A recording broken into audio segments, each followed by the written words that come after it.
to the Payson City Council meeting for December 3rd, 2025. And again, it's at 6 o'clock, just very shortly after. It's not working? Holy, how come mine's not working? Now, is it on? Okay, thanks. Okay. We'll go ahead and open this meeting with prayer. Council Christensen will do that for us. Our dear Heavenly Father, we're indeed grateful for the opportunity to gather together as a civil body to discuss the needs and growth of Payson City. We ask for thy spirit and blessing to be upon us, that we will be able to be guided in the directions that we need to be. And we ask for thy safety and protection to be upon us, as well as sufficient moisture, that we may be able to meet our goals for our water year. And we pray for these things in the name of Jesus Christ. Amen. Amen. Thank you, Brett. We'll have the pledge with us, Amelie Otley.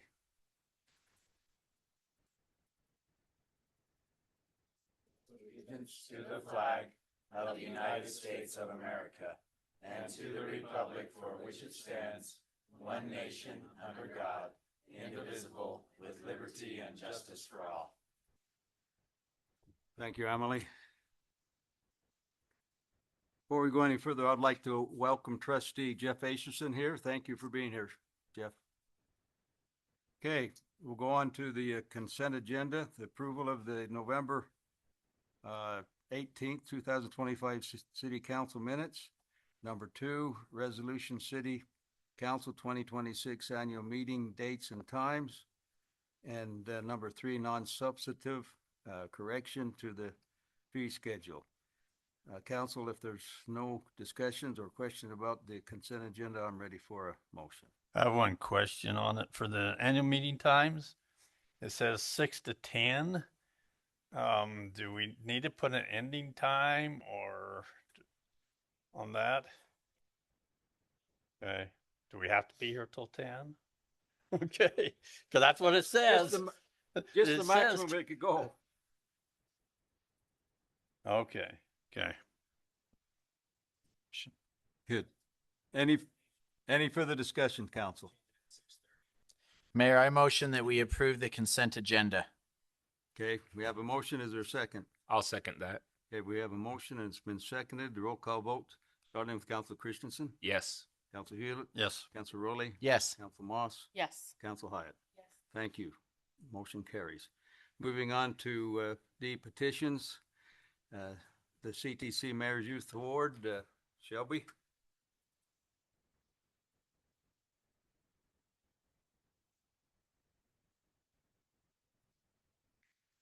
When I call your name, please come up and introduce yourself by saying your name, grade, and favorite holiday activity. From Mount Nebo Middle School, we have Aiden Brown.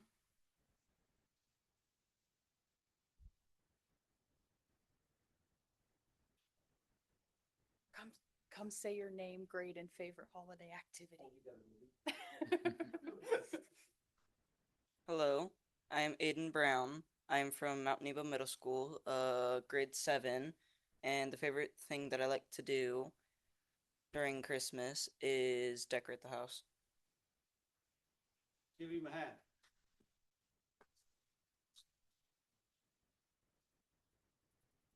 Teachers have said he is very patient with his friends who carry burdens. He navigates the world with a smile and courtesy that we don't always see in students his age. He is very kind and inclusive of others, making friends with everyone. He always has kind words to say for the teacher, too. He is a great student who is willing to help others in his group. He contributes positively in class and is one of the top musicians. He is super self-aware and a great leader. He's the first to begin the self-start every day. Truly, he works so hard and is a delight to work with in class. Great job, Aiden.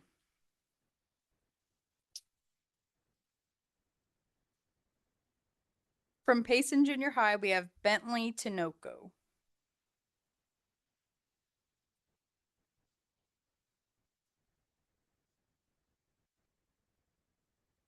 My name is Bentley Tinoco. I'm from Payson Junior High, and my favorite thing to do during Christmas is have fun spending time with friends and family.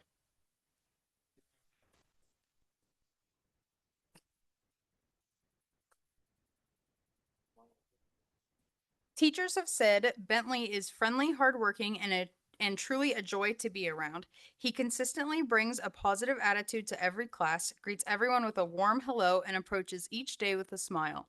He is fully engaged in his learning, participates thoughtfully in class discussions, and demonstrates a remarkable willingness to help whenever needed. From picking up books to pushing in chairs to assisting his teachers and supporting his classmates, Bentley goes above and beyond to make his school and community a better place. Great job, Bentley.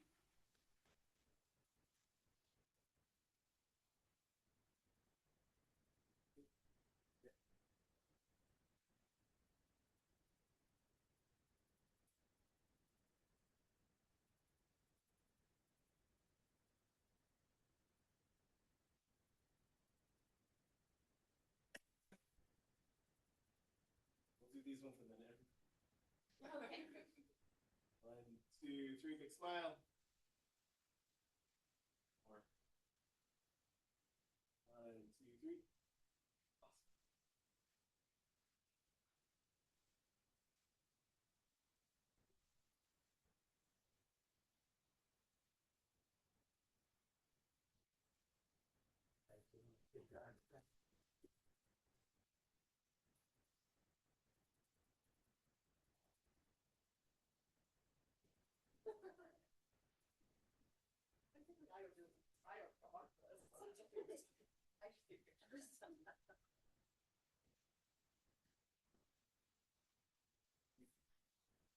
Okay, moving on. The number 2 is presentation of the Youth City Council and oath of office.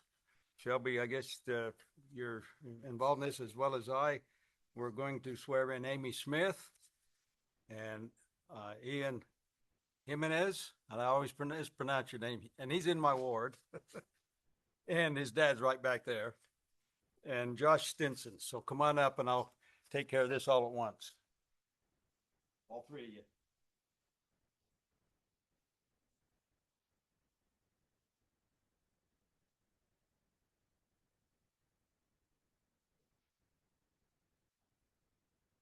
That's it. And I'm going to read one for all 3 of you, okay? Okay. Raise your hand if you would. Right hand. I do solemnly swear or affirm. I do solemnly swear that I will support and obey. That I will support and obey. And defend the Constitution of the United States. And defend the Constitution of the United States. Constitution of the State of Utah. The Constitution of the State of Utah. And the laws and ordinances of Payson City. And the laws and ordinances of Payson City. And that I will discharge the duties. And that I will discharge the duties. Of my office with fidelity. Of my office with fidelity.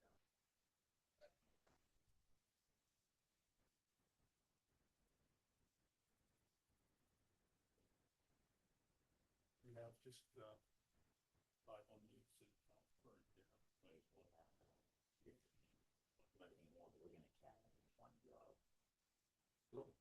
Yeah, it's grown a lot. It's been awesome.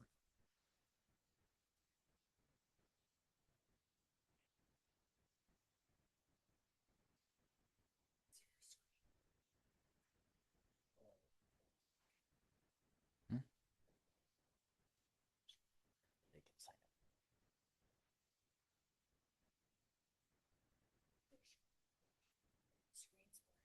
Yeah, I think we're up there too. So people can't see us online. It's really blurry tonight. Seems extra bad. That was up too.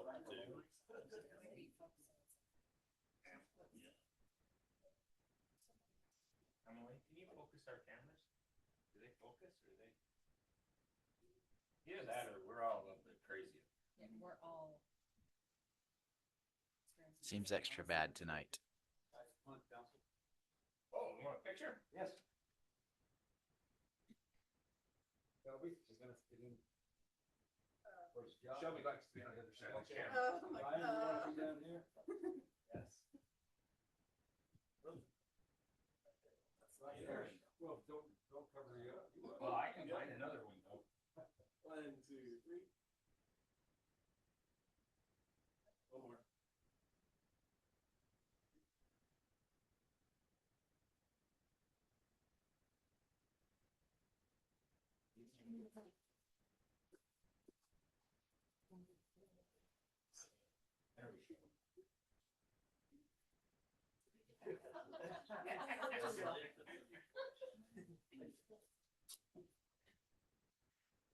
Hey, guys, we expect to see you on Elected Officials Day. Is that a plan? We go every year, we go up to the state capitol on Elected Officials Day and hobnob with our legislature. So we'll look forward to seeing you guys again. Okay, we'll go to number 3 on petitions. The public forum, anyone can speak. Please be cognizant of your time. Try to limit it around 3 minutes or less if possible. And let us know who you are and where you're from. So we'll go ahead and open public forum. Okay, not seeing anyone that's jumping up to do that. We have anybody online, Emily? Okay, we'll go ahead and close the public forum and move on. Number 4, staff reports. Anybody from the staff would like to address us? Chief, thank you. Thanks, Council. I just want to thank the community for the support of our turkey dinner delivery we did to a family on last Thanksgiving. And also we have Shop the Cop Saturday. I want to thank the community for the support of that. I know it takes a lot. One other thing I want to announce, Jonathan got paid today. And he was a good sport. So I want to congratulate him on. Did he really? Yeah, he got it. Oh man. Does it work now? There we Yeah. go. Yeah. Oh, sorry. Yeah. Did you get to tase him or was it one of your officers? I think Travis made him do it, but no, I didn't do it. Did he go? Did he go down first time, or did he take a few? He cried a little bit. No. He was a great sport. So Hey, just Chief, on a note, I think there was 60 baskets that was put out, right? Is that right? Yep. We had 8 of those. Yep. And actually, we had to end up with one more because I think you had 10 because there was 9, and then we brought another. Salem had a couple families that actually lived in Payson, so we okay. took care of them ones too. So Next year, we're hoping to do maybe right around 75. yes, and Shop the Cop. Normally we have about $175 per kid, but Donor and Spanish Fork stepped up and they was able to raise that to $250 dollars per child. So it's a great program. So Be great. thanks for your support. Thank you, Chief. Any other staff like to? Okay, we got a couple competing. Here we go. No. All right.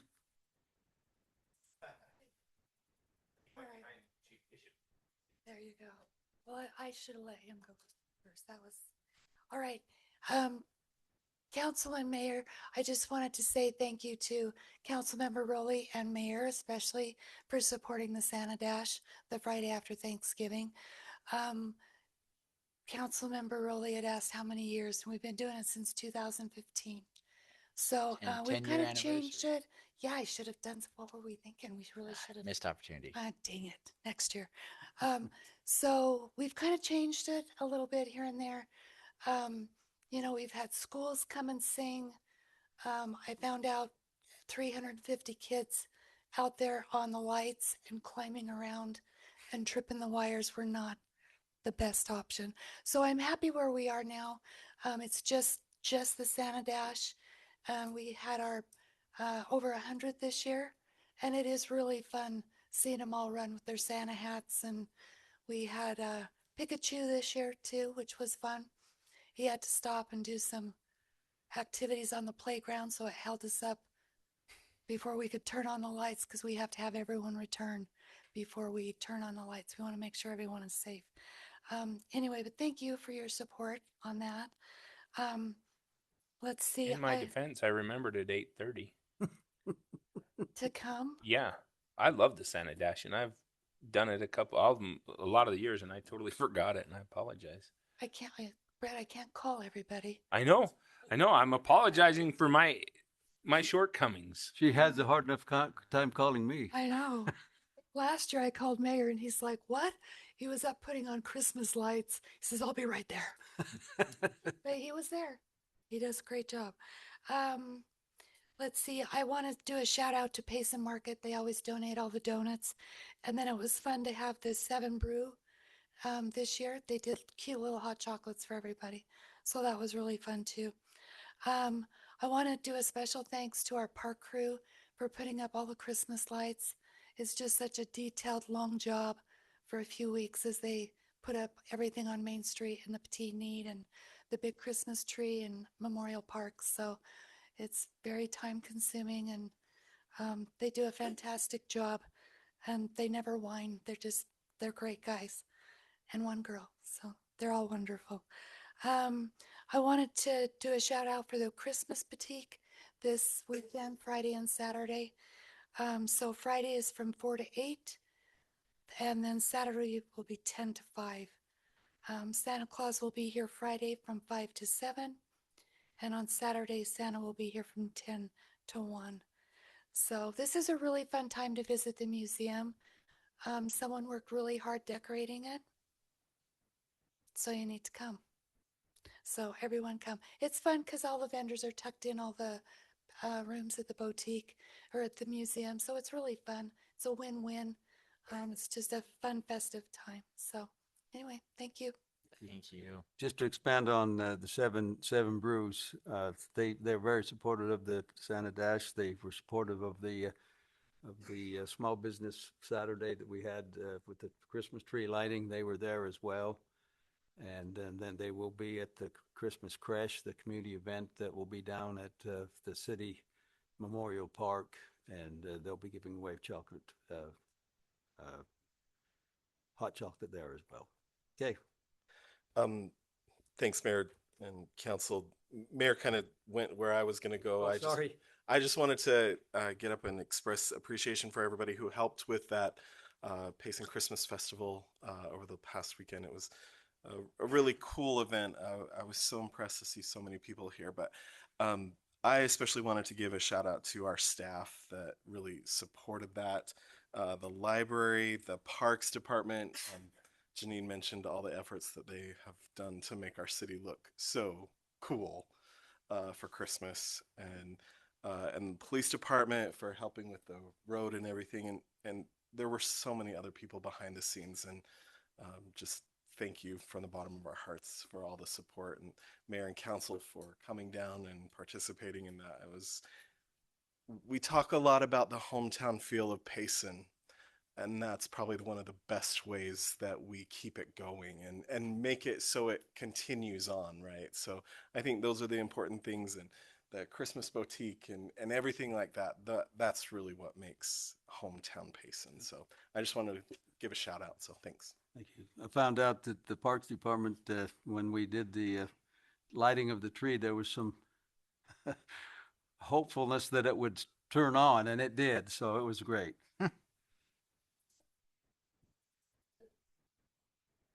Donna.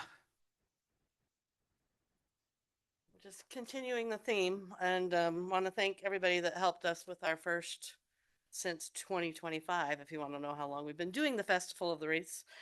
It went really, really well, and we were very nervous because the week before we only had 5 entries, so we made some backup wreaths, but then we had over 20 donations. The Youth Council and South County Cares, which were both Shelby. Petite Neat gave a beautiful wreath. Nebo Credit Union. We have a lot of individuals. Gunnarsson Dental, TMJ and Sleep Therapy, Smith's Grocery Store, Apple Valley, Apple Valley Vision, Red Rock Orthodontics, Johnson Rifles, and again, a lot of individuals donated, and we really appreciate that. Strands and Company, and the Morgansons, and they were awesome. I wanted to bid on them all, and I might have used family members to bid on some of them so that it wouldn't look suspicious, but I ended up not getting very many. So it was really, really great, and I just really appreciate the support of the council and of the Chamber of Commerce and all of you who came, and it was great. So we're going to do it again, and we made $1,500. So So we're looking forward to doing it again. Thank you, Donna.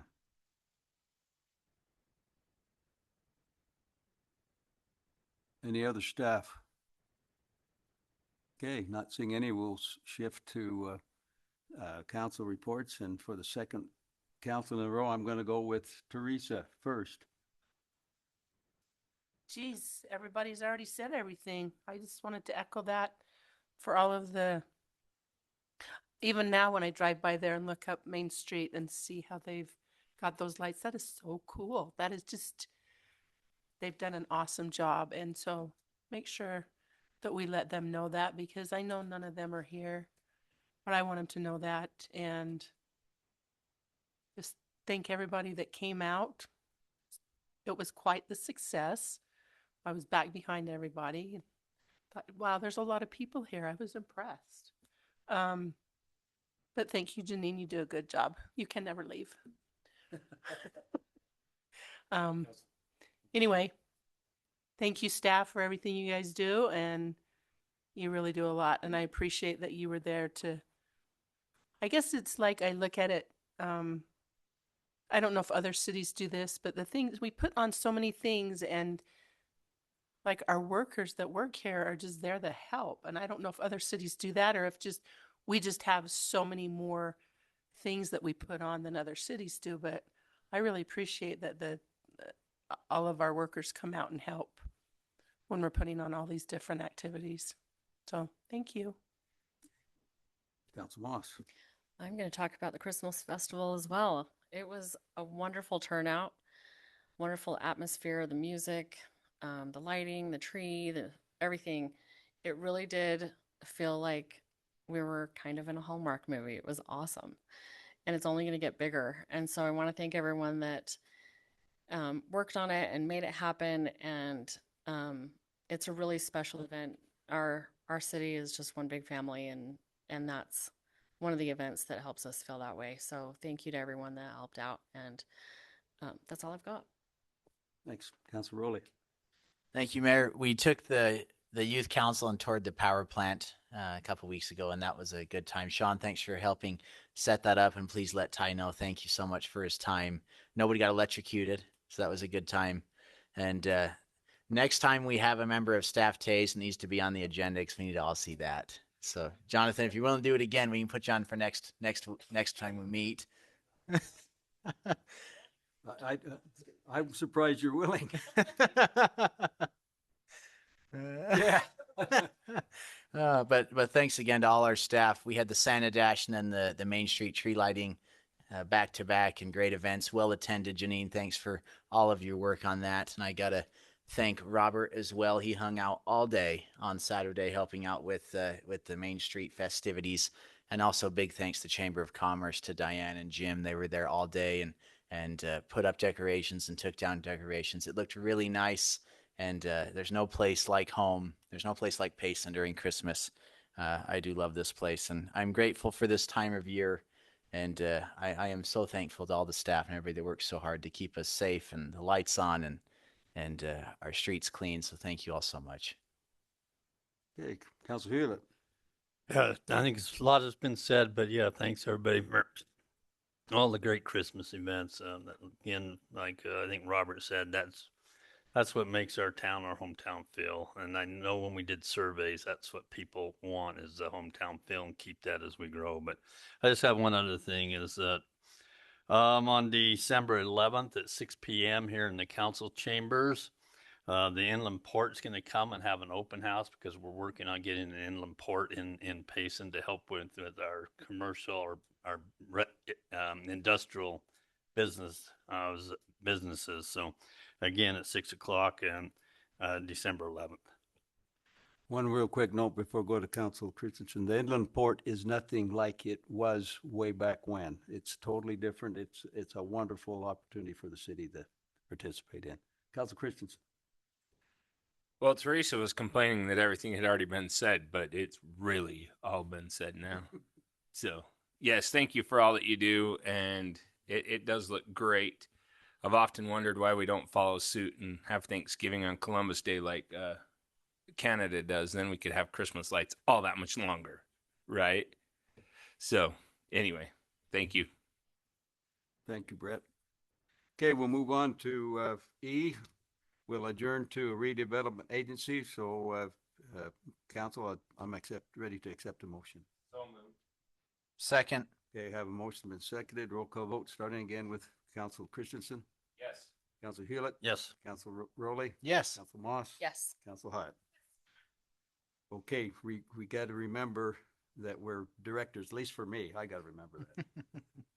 Okay, so we're going to talk about resolution 12-03-2025 RDA 2026, annual meeting dates and time. I'll make a motion that we approve resolution 1203 2025 A RDA 2026 municipal annual meeting dates and times. I'll second. Okay, any discussion? Okay, didn't think so. We have a motion been seconded as directors, Director Hyatt, Yes. Director Moss, Yes. Director Rowley, Yes. Director Hewlett, Yes. and Director Christensen. Yes. That may be the first time that I've said directors to every one of you. Okay, motion carries. Thank you. I'll accept a motion to adjourn from the redevelopment agency. Second. Okay. Again, roll call vote, starting with Director Hyatt, Yes. Director Moss, Yes. Director Rowley, Yes. Director Hewlett, Yes. and Director Christensen. Yes. Thank you. We've adjourned from the redevelopment agency, and we'll go to G, works session, library feasibility study. Donna, are you going to do it? Donna wants me to jump up, so I will. Okay, because you didn't look like Donna. No, it'd be nice if I had that much hair, but I don't. I used to have some hair. So, anyway, we're happy to have Kevin Blaylock and Amina come and present the feasibility study so far for the library. They're not complete, but as our last public survey went out, there was interest in library, and there was discussion about where we're at with the library, future library, condition of current library. And so we got some funding to do a feasibility study, and we're happy to have them. And so we'll present them and let them give their presentation of what we have. Thank you. Just so everybody understands, the library is amazing. Donna does a wonderful job, and her staff. We're fully supportive of our library.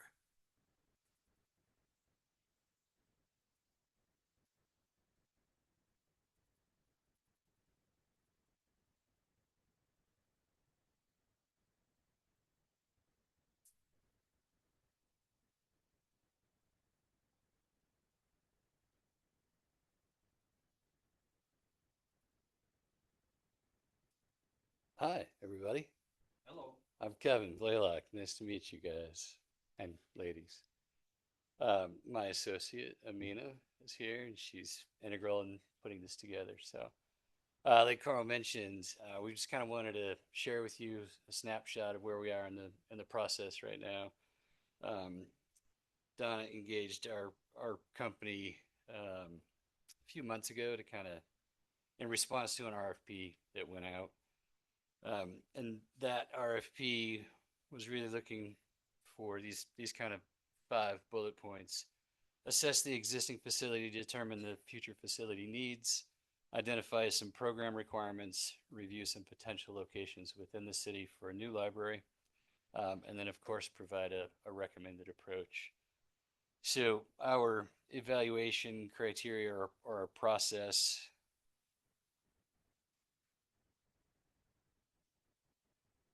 bouncing, sorry.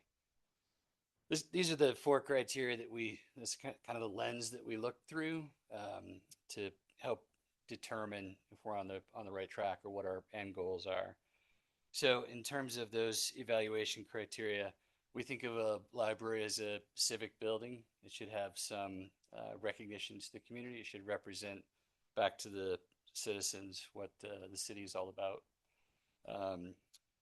We like to say that we're building for a 50-year plus lifespan, so that kind of speaks to a quality level. We want to make sure that it's timeless, it's meaningful for the community, that it's low maintenance, and it will kind of stand the test of time. Obviously, function and flexibility. The community is going to change. The library needs to kind of change and adapt with it. So we want to build in some flexibility for future growth. And then obviously, always a really good checkpoint is to make sure that the library and the city's vision aligns. We can't have a successful library without the support of the city. So we want to just kind of check in with that vision alignment. So a lot of this is kind of sharing with you what our process has been. So this is kind of a very broad brush stroke of sharing some of the information that we've gathered, as well as our recommendations sort of moving forward. So our process included researching Payson City from a demographics perspective, kind of where are you now, where are you looking to grow to. That helps us size the future library in terms of providing a recommendation. We looked at a number of potential sites, and we'll kind of share some of that with you this evening. Obviously, we needed to put together some kind of cost projection, which is always risky. We want to talk about the importance and value of a community outreach effort as part of this process. And then finally, just kind of outline a potential schedule for moving forward. So kind of the first item was on our research. At some point, somebody's going to ask, why should the city invest in a new public library? We get asked this with every library project, so it's no surprise. So again, our response is it aligns with the city's vision. We looked at the general plan that was put together in 2020, pulled out some information from that just represents this city and library sort of alignment. And then probably one of the most important things is our research showed that the community has actually requested a new library. Again, these are quotes from a 2022 resident survey.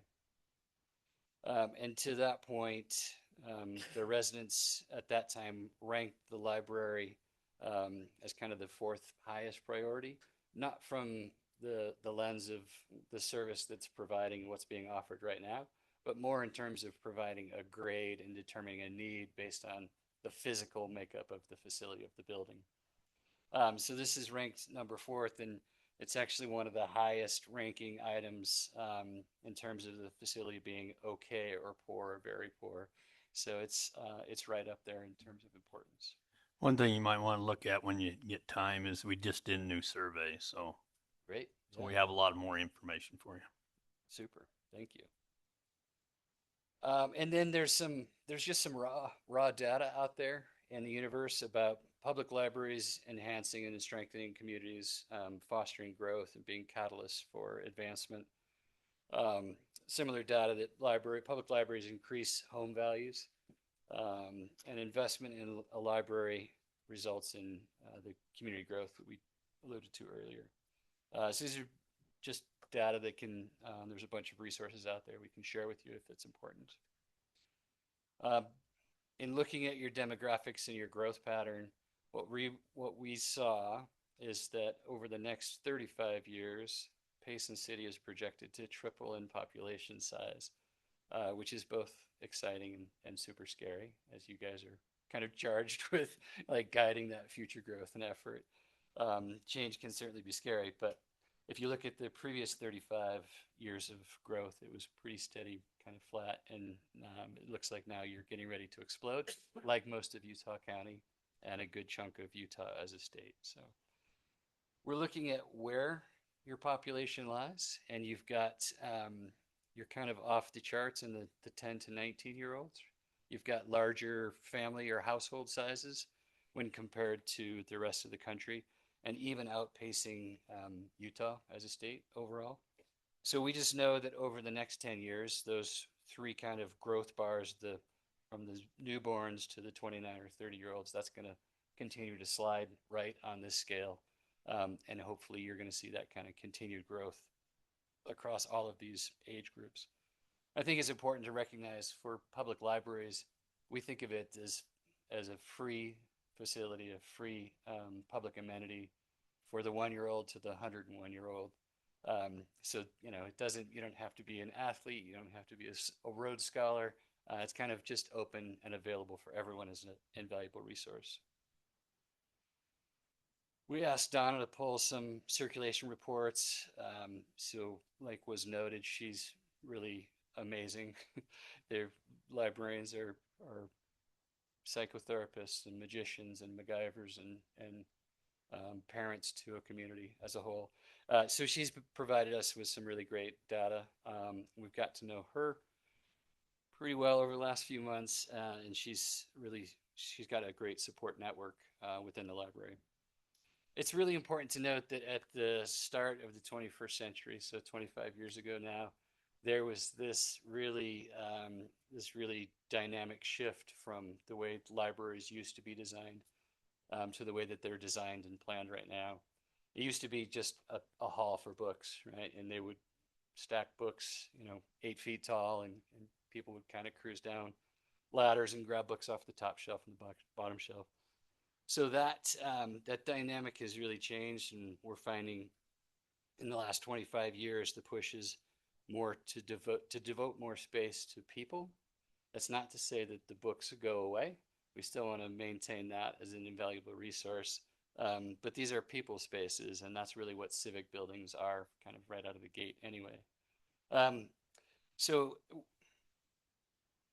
that is in response to the question we often get, well, aren't books going away? Aren't they being replaced by the digital world?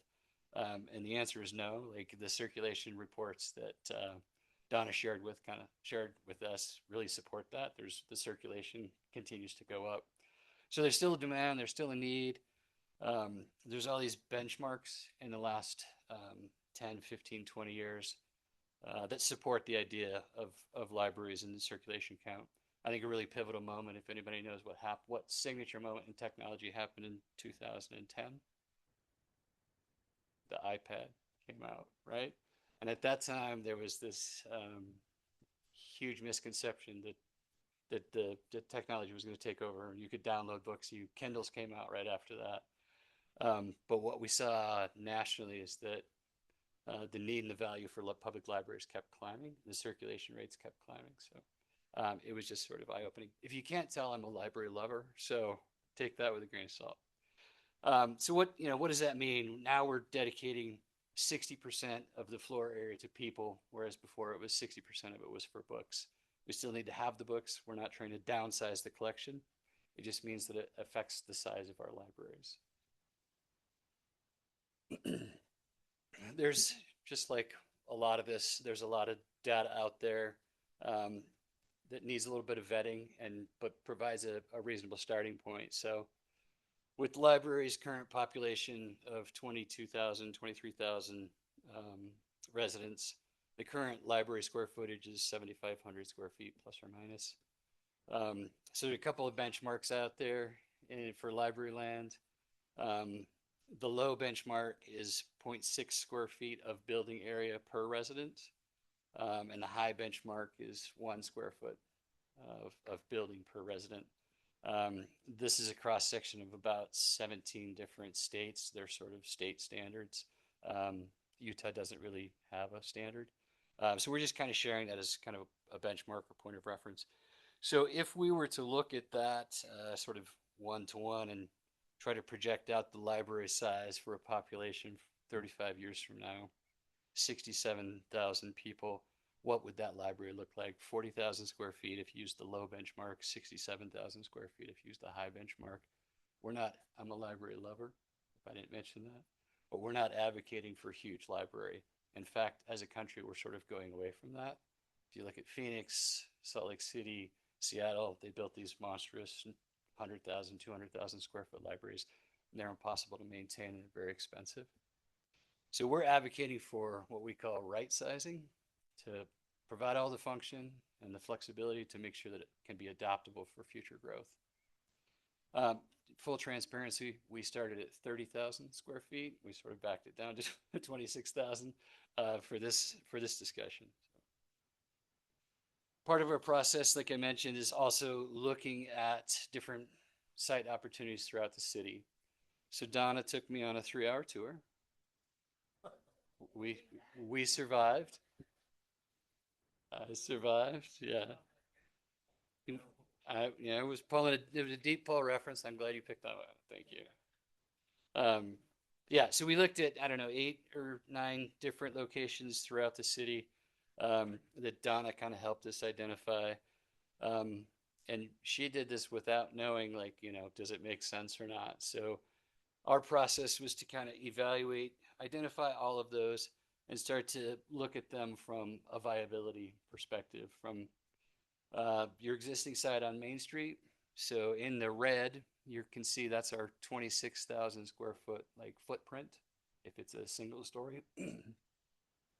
So in its current location, we would need to expand, both to the north and south in order to really take up the whole block for that 26,000 square feet. We looked at Site B, which is Can I ask a question on Site A? Did you look at anything about going up to 2-story, 3-story, and does that work in libraries or not? It does, yeah. At 26,000 square feet, that's kind of right at the threshold where it starts to make sense to look at a 2-story building. And we could do that on the Main Street location. We advise against it because I think it's cost prohibitive, number one. Number two, I don't think that's really where the library belongs as a planner. Like, I would recommend it works great as an anchor to Main Street on one end or the other. But this is a really great commercial retail zone that I'm pretty confident is going to take off. I mean, look, how long has Main Street been looking like this now? 2 years or 3 years or something?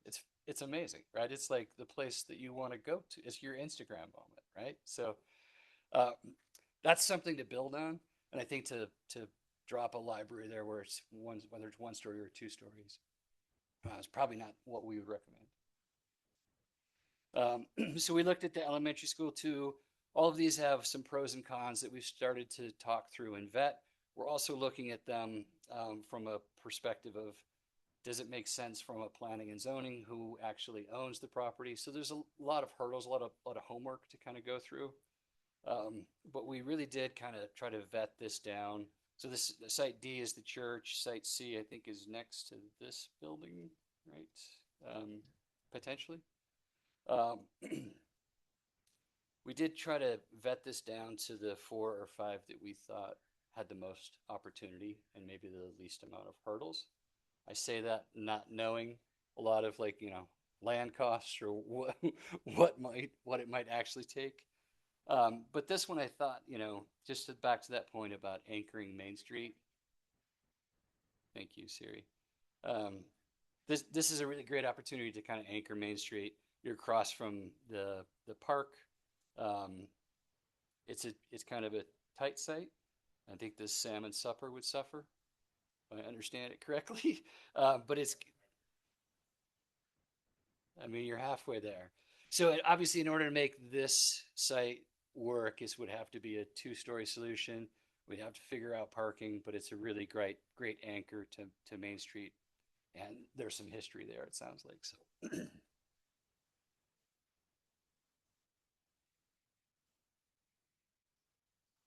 So site F, excuse me. Underground drainage structures. Well, yeah. Yeah. Yeah. See, more, yeah, we don't know everything about Payson yet, but we're getting there. Yeah. So this is just south of the school, I believe, right, Amina? Wilson Elementary. Yeah. Which seemed like a great opportunity. There's a lot of site area. We're smaller than the allowable buildable footprint. There's some parking that could potentially be shared. It is a little bit off of Main Street, but it's pretty close. So this one seemed like it had some legs, maybe some wind in the sail. We like this one also for its kind of park location. We have the ability to build on some public amenities that already exist and kind of share some civic infrastructure. So there might be some shared parking approach with this. Obviously, it's got its own set of challenges. Site H is over by the pool complex, the new pool complex. And again, library is a year-round use. We thought maybe there's some synergies with kind of shared parking, knowing that the pool is probably not used very heavily this time of year. So the library would gladly kind of take that parking, and this is a really fantastic location in terms of the views, right? Which is special and unique to Payson. So we just kind of went through those really broad brush, not getting too bogged down in the detail. Regardless of the eventual site, we wanted to take a hypothetical look at construction costs. So again, we use that 26,000 square foot building as a benchmark. We know that ideally we need at least an acre and 3/4, ideally, if we're going to try to get all of the parking on site. And if it's a single story building, if it's a 2-story building, that's kind of a different animal. So it's really important to note that with this cost study, we would be targeting a March 2027 start date, probably at the earliest, right? So that's what we're basing our unit cost on. Our historic data, today we would budget $510 a square foot for a new construction for a civic building that's destined to last more than 50 years, right? These are crazy numbers. Like 5 years ago, pre-COVID, I was talking about 300, and things are just bonkers right now. I'm going to come back to this slide because what I want to talk about is the construction climate now, what's happened over the last 5 years, and actually since 2000. So this is a graph that we kind of helped put together. You can kind of see that red dashed line, which is sort of a constant rate of growth, right? It's kind of represents about 4% of construction cost inflation every year. There was a bump and a dip that happened in 08, 09. Everybody remember what that was? The recession, yes. So there was a big peak going into that, and then there was a backslide, and then till we picked up with the kind of constant line. So in 2000, we had another interesting event of the pandemic where everybody thought that everything was going to crash, and the exact opposite happened. Everything exploded, building didn't slow down, and everything got way more expensive. So that this point of inflection on this dramatic growth is kind of what we've been experiencing construction cost wise. That's why I'm talking about north of $500 a square foot and not somewhere around 300. We know that in 2023 is when we kind of picked up with that same sort of level trajectory, more predictable trajectory. And it's kind of steadied off a little bit since then. So 2025, like right where we are right now, kind of picks back up on that line. So that's like crazy cost of construction 101. You guys probably experienced that with anything you're doing on Main Street, any kind of infrastructure you've put in the last 5 years. So back to our kind of high level cost study, we want to be super conservative right now and kind of rip the Band-Aid off. So there's a construction cost that's kind of brick and mortar. There's a lot of unknowns right now, so we kind of have this construction contingency. We just label that as 5%. There's some kind of inflation or escalation contingency that we have at 3%. And does this exclude or include the price of a potential purchase of land? It excludes any land purchase. Okay. Right. So this is just the building. Correct. Yep. Yeah.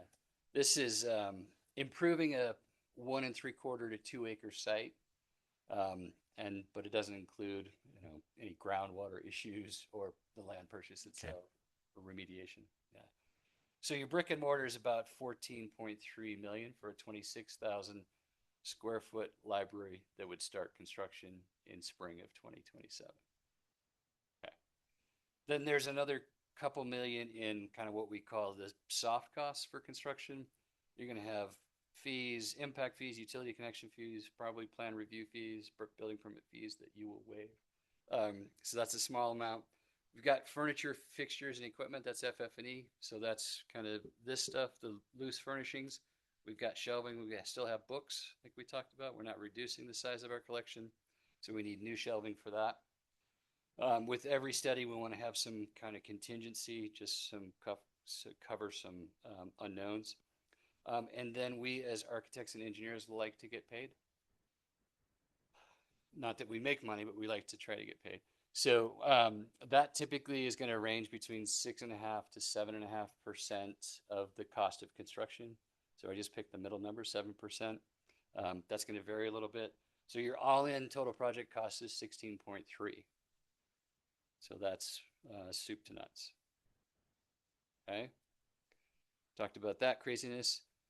We can come back and you guys can ask questions, whatever you want. Just a couple of final points. We've talked about creating a public outreach process for this project to see what's important to the community. Let the community decide what they value, what they want in the library, and even if they do want a library and what they're willing to pay for it. So we ask these questions to help kind of drive the public outreach process. The most important question is why. Like why are we doing this? What are we trying to get out of it? We have a number of tools. There was a really uncomfortable period 5 years ago where we had to do everything online. So we got really good at public outreach online, and that was really painful. Our preference is in person, and sometimes it's beneficial to do a hybrid. There's always people that can't make it to a public outreach, so we want to have things available to them through technology, just like we're doing right now. One of our most important exercises we feel is this budget development exercise, which if you look, we just kind of identify about 20 different categories, and they all have a price tag. We ask the public, we give the public 10 M&Ms, and each M&M represents $1, and there's about $25 worth of wish list items on this. So we ask the public, where would you put your $10? You can't have all of it. Where would you put your money? And sometimes the jar gets filled up because that's a really popular category and we have to add a second jar. But that's a great little visual on where they would spend their money, and also teaches the public you're not going to get everything that you ask for. And then there's obviously just kind of the survey stuff. Tell us what's important to you. Tell us what you like about Payson City, what you like about the library, what you want to see different. All right, so our schedule for this contract, for this scope, includes this kind of public outreach process that we just confirmed with Donna and Carl at a meeting a couple of weeks ago. So we're looking to kind of start that process kind of middle of January to middle of February, somewhere in there. So our next step with them is, help us to figure out the best way to get the word out and where to conduct the public outreach meeting. So we're trying to conclude our feasibility study by the end of March and have kind of a final report for all of you, for Donna, really for the citizens. Beyond that, this is the last thing I promise. Beyond that, if we were to look kind of big picture, what's the process look like? Design, the design process is about a year, 12 to 13 months. So whenever that starts, that starts the clock. I think construction for this size of project is also 15, 16 months, kind of depending on when they start and if the land's, how good the land is. So that could be as short as 12 months, might be as long as 16 months, right? A lot of variables. That was a mouthful. I'm sorry to take up all of that time and share a bunch of crazy graphs and numbers with you. I'm happy to go back through any of this stuff if you want, or just turn the time back over to you. Questions? Yeah, thank you. But I got a couple of questions. One, do you look at any ways to finance this, like getting public donations, large donations, or I don't even know, have we ever looked at impact fees because we're expanding the library because of growth? You can see the reason for this. Have we ever looked at impact fees for libraries, or does that just go with the parks, or?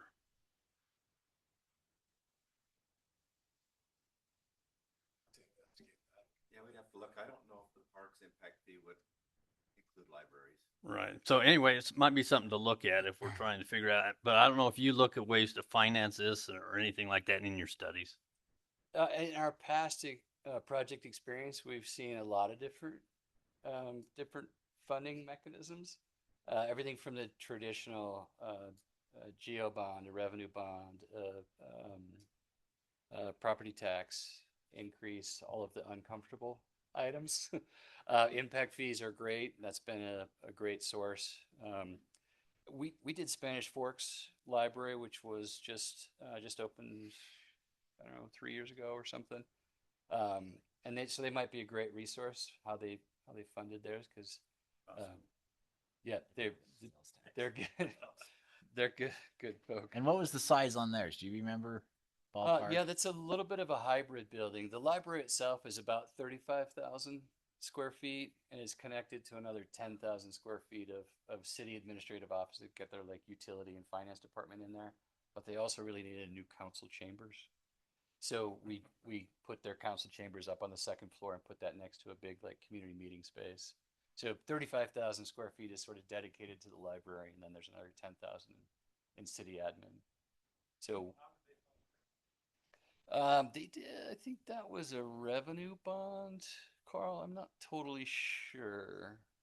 They didn't have to go to a vote. I know that.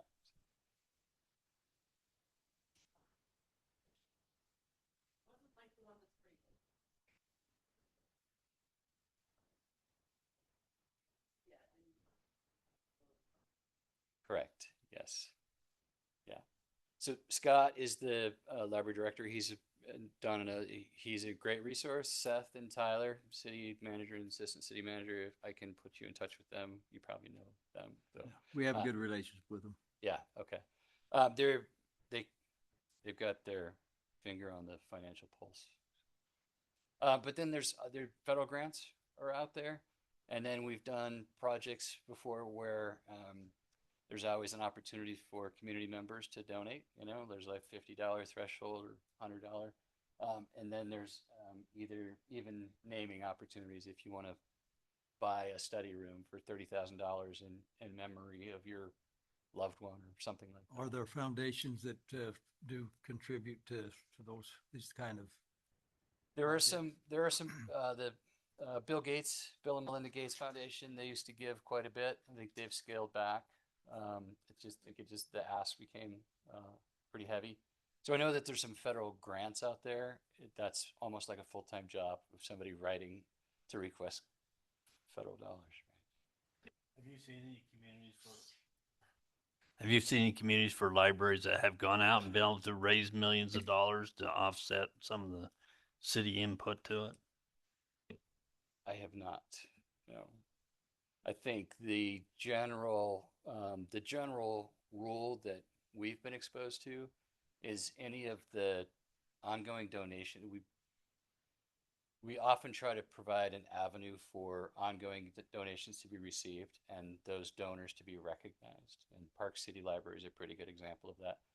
Those dollars that are incoming are really more for operational expenses, ongoing operational expenses, versus the initial construction cost.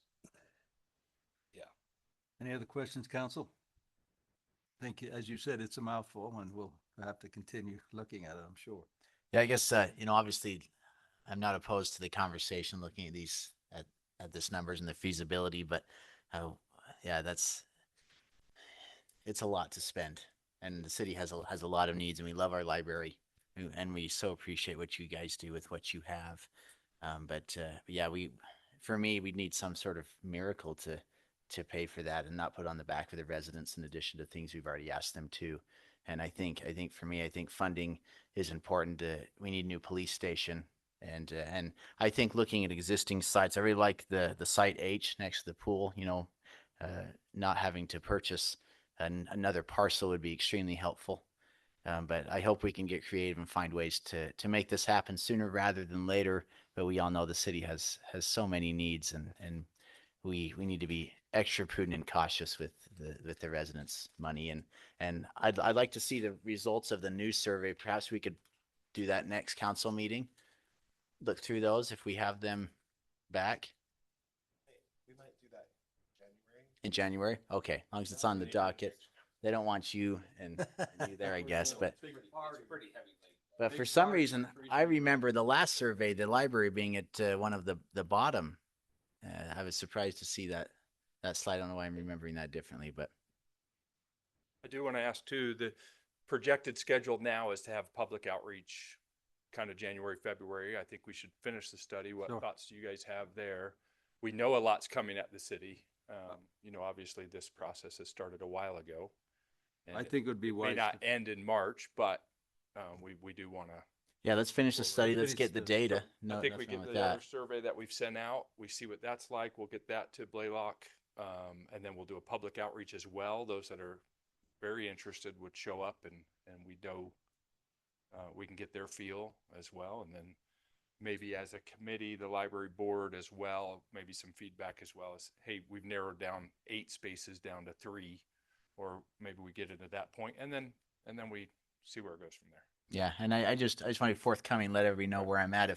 If we have the chance to spend 16 million and the means to do so, I think a police department for me would come before a library. And we know, and we discussed that even in the library board meeting, that there's police, fire. We know there's a lot coming at, and I think that was Brian's question. You know, are there millions that are donated towards this type of stuff, and how often does that happen? And those would be larger seed monies to really move things forward as well. Not that we couldn't do it without it. We understand that.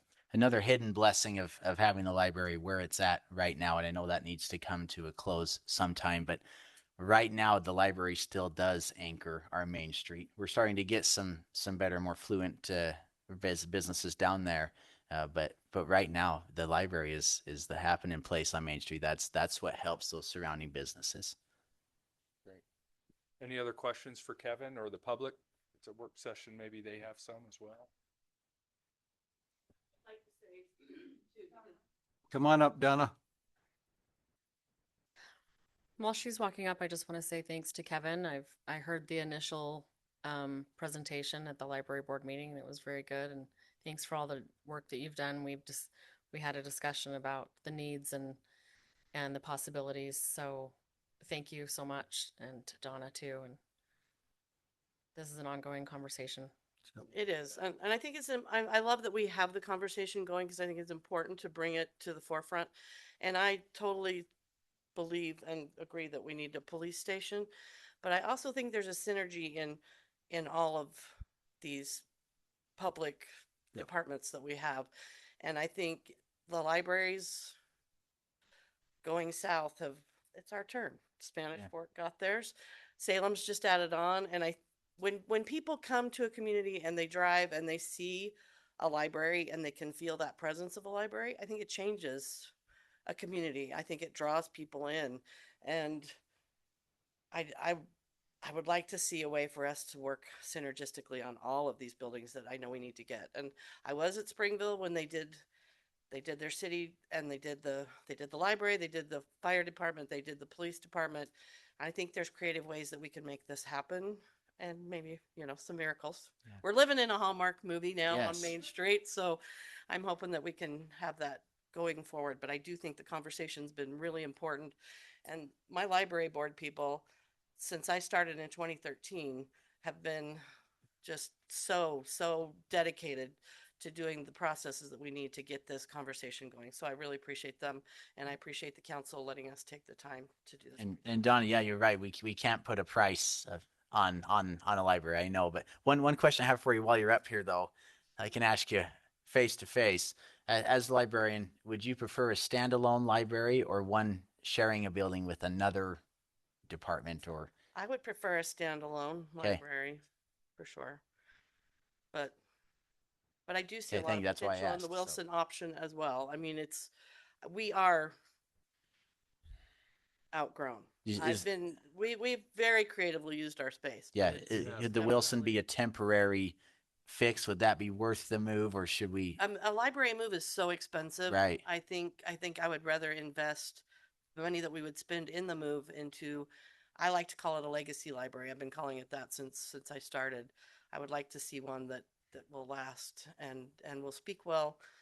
I don't want Springville in Payson. I don't want Spanish Forks in Payson, but I do want Payson to have one that looks and feels so right for Payson. Like Payson. No. So Thanks, Donna, really quick, out of all of those sites, what are your top 2 preferences? I don't Do you know like anything this? about the water underneath Library Corner.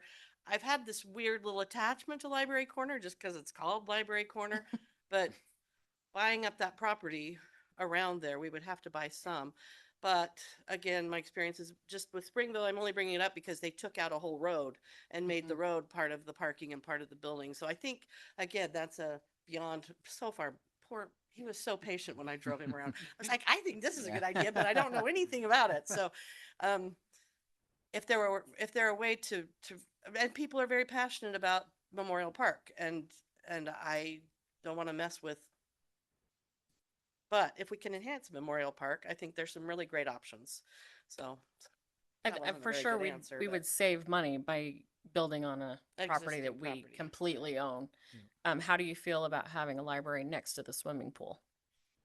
It would be really tricky during the summer, but I've Right. always really coveted that parking spot. I mean, that parking lot. I've driven by in almost tears sometimes. I All think of that those it's empty kind of parking slated spaces. for the growth of a recreation center, was it not?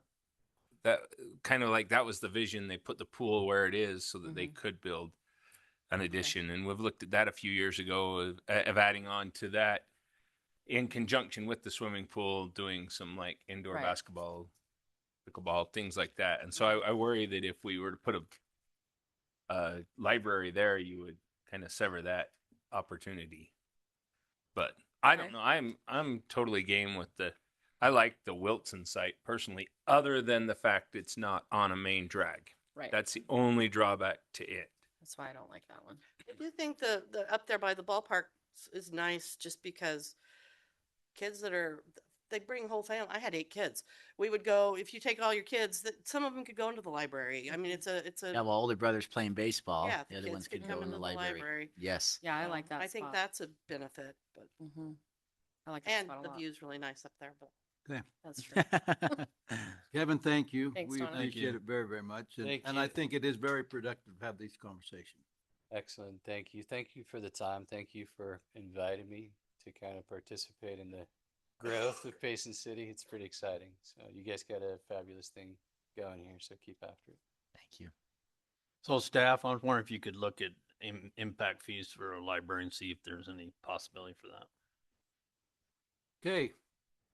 We have on the agenda, that's number 2 work session with Doug Welton, House of Representatives. I don't see Doug here, so I'll ask the council if I could adjust the agenda to move to the next one. Second. Okay, all in favor, say aye. Aye. Okay, we'll go ahead and adjust and go to number 3, piping the Strawberry Highline Canal. Gentlemen, thank you for being patient with us. Mayor and Council, I'll just do a quick introduction. So Ben Wolf is going to be doing the presentation for the Bureau.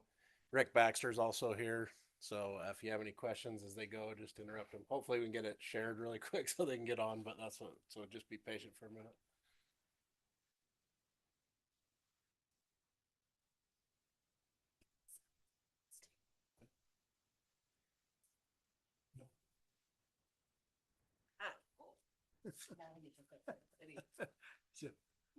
Ruined my chair.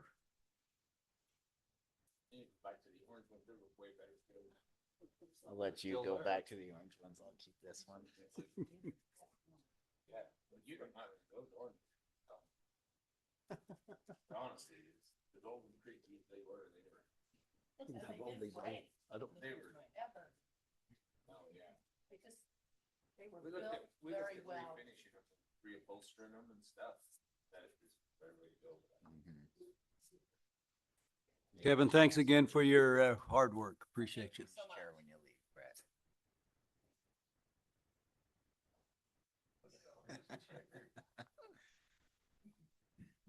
Your wife would love it. Kevin Baker. Or was it John Lithgow? Maybe Kevin Baker never sat. He might have. Maybe signed it when he was here. I don't know. He wouldn't, would he? Right. School. Wanted that for the whole show. Huh? Yeah. Yeah, they thought that was their show. Huh? And it kind of was. They could have. We put a lot into it. Yeah.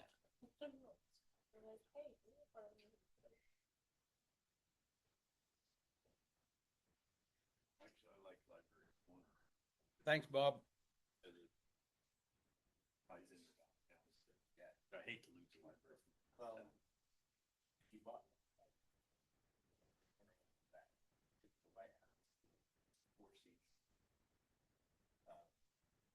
Building in that corner and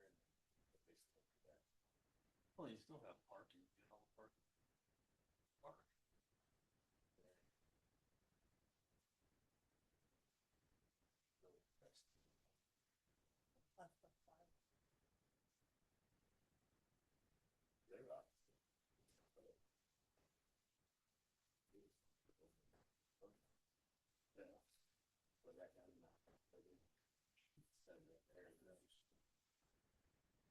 Then you got two parking lots. No more of those in my thing. Oh, you gave them all up? I gave them to you. That was a sacrifice, thank you. Real big sacrifice. Yeah. That's not a rumor. Zemo School District's indicated they will eventually phase that one out. But it might be 20 years, 15, 20 years, but it's on the plan. That's where a city center should be. That's where you're back on the Guys, south.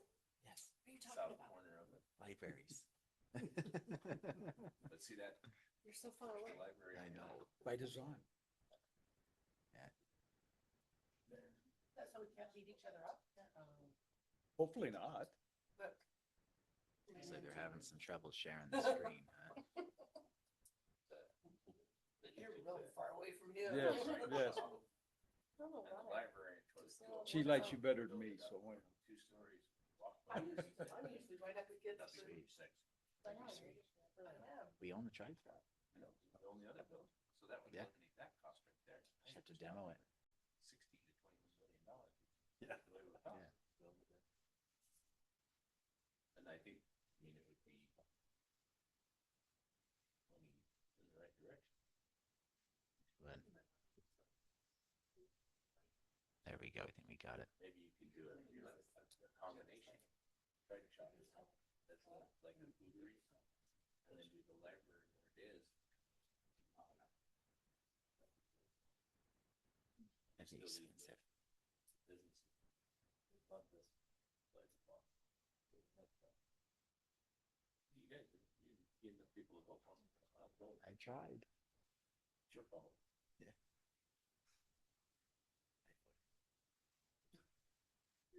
You know, my vote didn't count this last time. Why not? Mailed in on a Saturday. Oh, you missed the postmark day. No, they don't count postmark. I mean, it was 2 days before, 2 days Oh. before, 3 days It before. didn't make it. Didn't make it. So my wife, I put hers at the same time. Hers made it. You ready, sir? All ready. We're ready if Thanks for you're your ready. man. patience.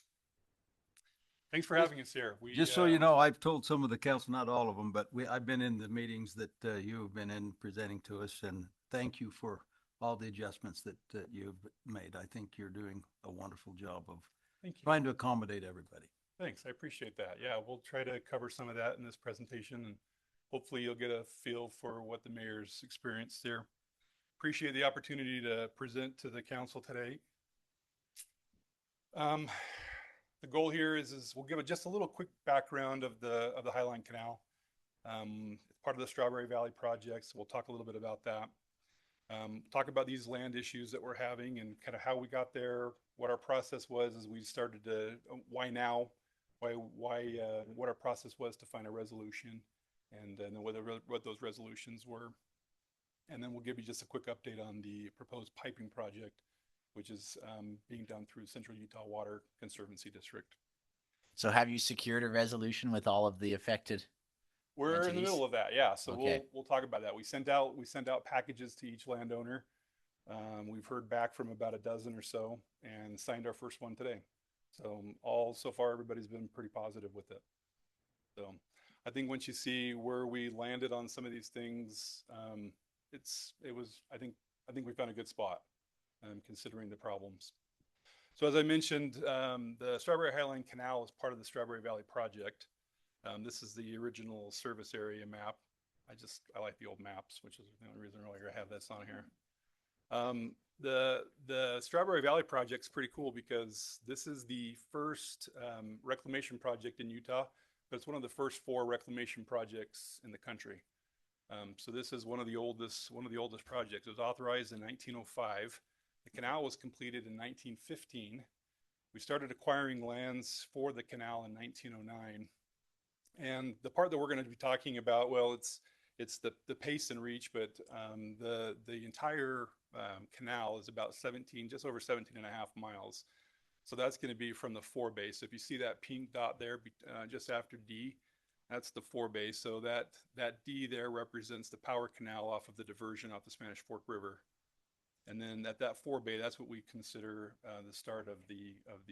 And that forebay is the Spanish Fork. See, we have another forebay here in. Yeah, this is the Spanish Fork forebay, and this is what we consider the start of the Strawberry Highline Canal. So from that pink dot all the way to the end there in Genola, that's at just over 17 and a half miles. The part that we're going to be kind of focused on here, though, is this what we call the Payson Reach. So it's that Goose Nest Drive down to the south end of the city. So. Can I ask a stupid question? Yeah, no stupid questions. Well, why are you trying to follow that same path? Why would you cut straight across that mountain? The reason they went that way is because water flows downhill, but you don't have that same problem. Great question. There's a lot that goes into that, and it's not all decided yet. So there's a possibility that could be where that ends up, which would change some things. But we have to kind of plan for the worst case scenario, which is that they keep the exact same alignment all the way through here. But you're right; they could go through that. In fact, I think they did that in part for the ULS pipeline. Yep. So we got the nod from the expert over here, which is good. He's gonna be fact checking me. Kirk's back here fact checking me, so this is good. So let's jump in. So this is the reach right here, about, like I said, about 2.5 miles. Let's talk a little bit about the issues. So how do the encroachments happen? Part of this is when you have a project that's over 100 years old, you're bound to have some land problems. This is my background, by the way. So I'm the deputy area manager for the office, but I came up through the lands group. My experience prior to this was I owned a title company for 10 years and was in the real estate business for about 20 years. And so this is the nature of having old property is there are potentially problems. Some of the problems happened, and it doesn't matter quite so much how it happened. I think the more important thing is when we get to the end here is what's the resolution. But I think it is helpful to understand how some of these happen. I don't think anybody did anything on purpose, by and large. I think most of these are pretty innocent things, especially when you buy a property, you see your fence, you assume that that's where your property ends. You don't question that or feel like you have to go and do a survey on that of your own property, right? The issue is that, and this gets into a long drawn out history of the state and public land surveying systems. But the bottom line is the section corners that we used when we acquired those properties in the early 1900s changed over time. They used to just be wooden stakes in the middle of farmland. And those, when the county went back through and put in permanent markers, they didn't line up exactly with what they had used before. So when you tried to, and they didn't take into account those previous properties that had already been patented. And so because of that, you get these section corners that don't match up anymore. And so you're off. And so that's where that comes in. Sorry. Now I've muted or unmuted myself. I'm not sure what I did. We'll try that. I think the other thing is, you know, so the way we're set up is these are federal facilities. They're owned by the United States, but they're operated and maintained by a partner, by the Strawberry Highline Canal Company. The Highline Canal Company, you guys are their neighbors, right? You're their customers. They interact with you all the time. And so they want to be serviceable. And so for the last 100 years, they've done their best to allow these lands to be used when they didn't need them to be used for something else. And the problem with that is that they don't have the authority to authorize those land uses. As long as they're not hurting anything or harming our use, we don't get too worked up about that. But the other thing to keep in mind is we've got right now we've got a land staff of three and a half people. We've got one part-time person, 3.5 people that are trying to manage 1 million acres. And so for us to be able to go and see those lands all the time, to find out what's going on, and to know exactly where those boundaries are, it's not practical. And so we rely heavily on those partners to do it. And if they've allowed people to use it unofficially, then we don't squawk about that. But when it comes time to when we need it, if there's a conflict with that use, that's when we have to step in. So we do our best. And Some of the mindset of this has changed over time. I think Reclamation for a long time was a construction company. We built stuff. We built dams. We built canals. We didn't think about land management until probably a little bit later than we should have. And that's where we're at. The thing about that is that you can't adverse possess against the United States. And they do that because of these situations where you've got 3 people trying to manage 1 million acres, and they know that that's not possible. And so it doesn't matter how long you've been using that land or if you've been using it without authorization. In the private sector, that would matter. And over time, you could take that land, but when it's federal land, you can't. And that's why those laws are there to protect these situations. So again, probably not quite as important how it happened. The thing is what are we going to do to try to fix that? Before we get there, why now? And I think most of you know this, but in the last 10 years, we've had this part you may not know. The last 10 years, we've had 2 major breaches in the canal. And thankfully, they were with farmland. And so the damage was minimal, right? Unfortunately, those 2 farms are now developments. So if those were to happen today, the damage would not be minimal. They'd be loss of property and hopefully not, but potentially even loss of life. And so that has weighed heavily on our minds, the state of this Highline Canal from a safety concern, a safety perspective. And so that's the number one thing of why now. The other thing is that we've got to be forward thinking about making sure that we have water for our kids and for our grandkids. You know, our ancestors put this tunnel through the mountain, which is a pretty amazing feat. It's pretty awesome when you think about what this project has done and the things that they had to do to get to where we are today. That's the kind of stuff that we have to be thinking about. And I think this is one of those projects where it fits into that category of once in a generation type of a project. And so the piping of the canal is what's kind of pushed that. But even if we don't pipe the canal, even if the canal doesn't get piped, there's got to be some major rehabilitation of that canal because of those safety concerns. And so one way or the other, there's going to be big construction that happens, and we need to make sure that that right of way is cleared for that purpose. And so that's what's precipitating it. I will say though that since 2018, we've been working on surveying and clearing the vegetation that's there. But there's a bunch of trees and other growth that's happened. And that we've worked really hard to clear section by section in these off seasons. And so since 2018, we had a public meeting. We sent notices to all the property owners along the canal, along the full stretch of the canal, and let them know that we would be surveying and enforcing our boundaries because of that. So this isn't a new thing that's happened. It's just that in the last little bit, because of these other things that have come up, the activity has increased. And I think that's what people have noticed. Questions about any of that? What do we find? In some cases, nothing. There wasn't any problems at all. That was the best, is when we found that there were no encroachments. But we did find there were encroachments. Oftentimes they were fences, walls, retaining walls, personal property, parked cars, some junk, some old swimming pools. So that's mostly what we did. We did find that there was some title conflict, and typically what that would be is especially because we've had this property or this project is so old, these are deeds that overlapped our deeds. And so we were there first, we have clear title to it, but these deeds were described over the top of. I think the reason or how that happened was because as you go back and do these developments and you're surveying for these developments, time is important, money is important. You don't do that full, thorough, all the way back to the beginning of time search on these properties. And had you done that, they would have seen all of the deeds for this stretch, this Payson stretch. First of all of it's fee title, meaning we acquired it in fee just like you would for your home. And all of these deeds are at the county. So I know that's been one of the things that we've heard complaints about is that these records weren't available to everybody.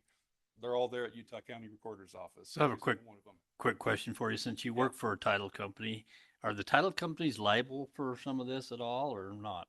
Great question.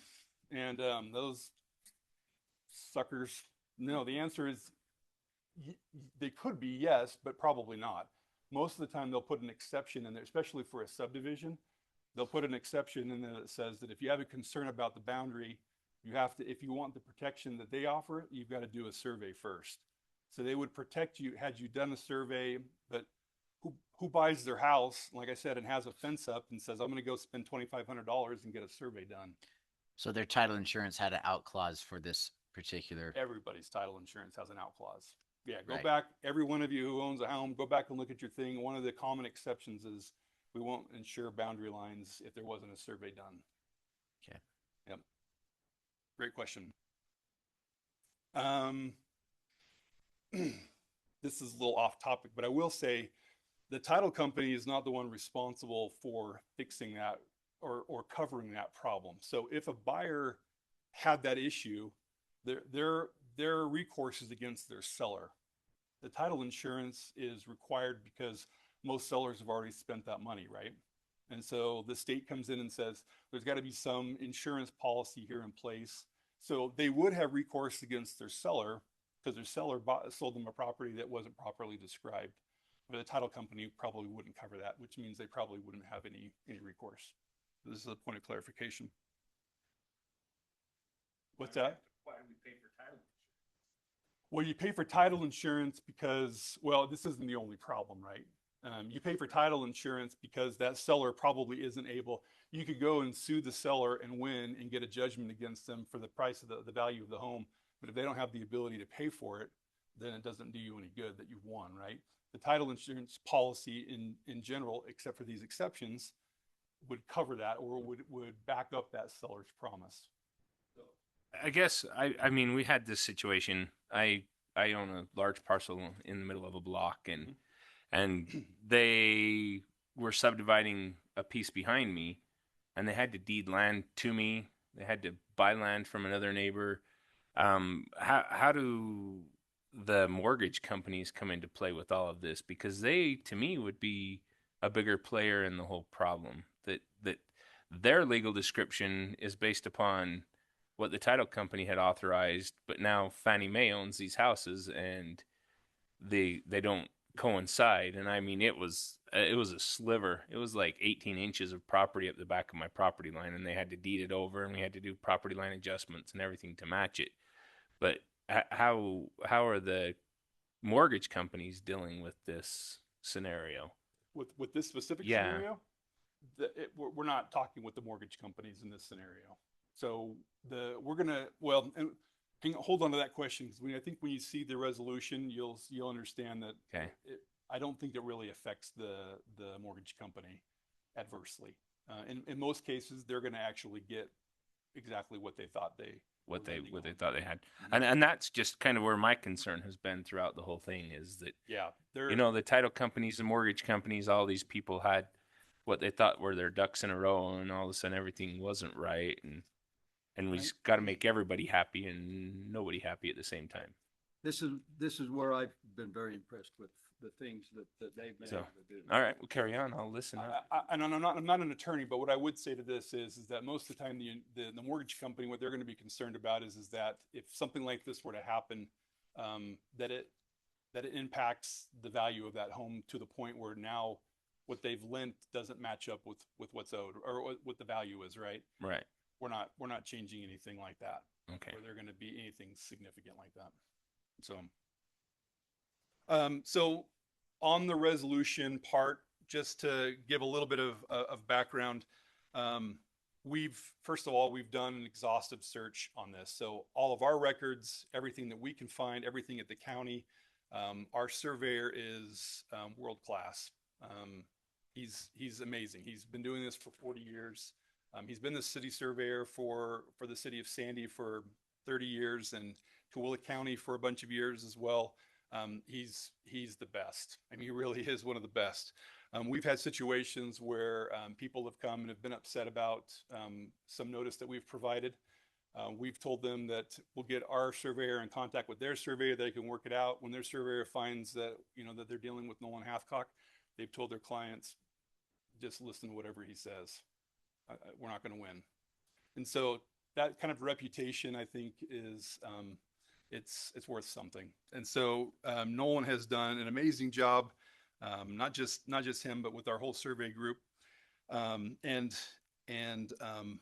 wanting to double and triple check to make sure that we're exactly right. So that when we went to these landowners, that we were sure of what we were saying. So I think that's the first point. The next thing to point out here is and without getting too far into lands, it puts everybody to sleep anyway.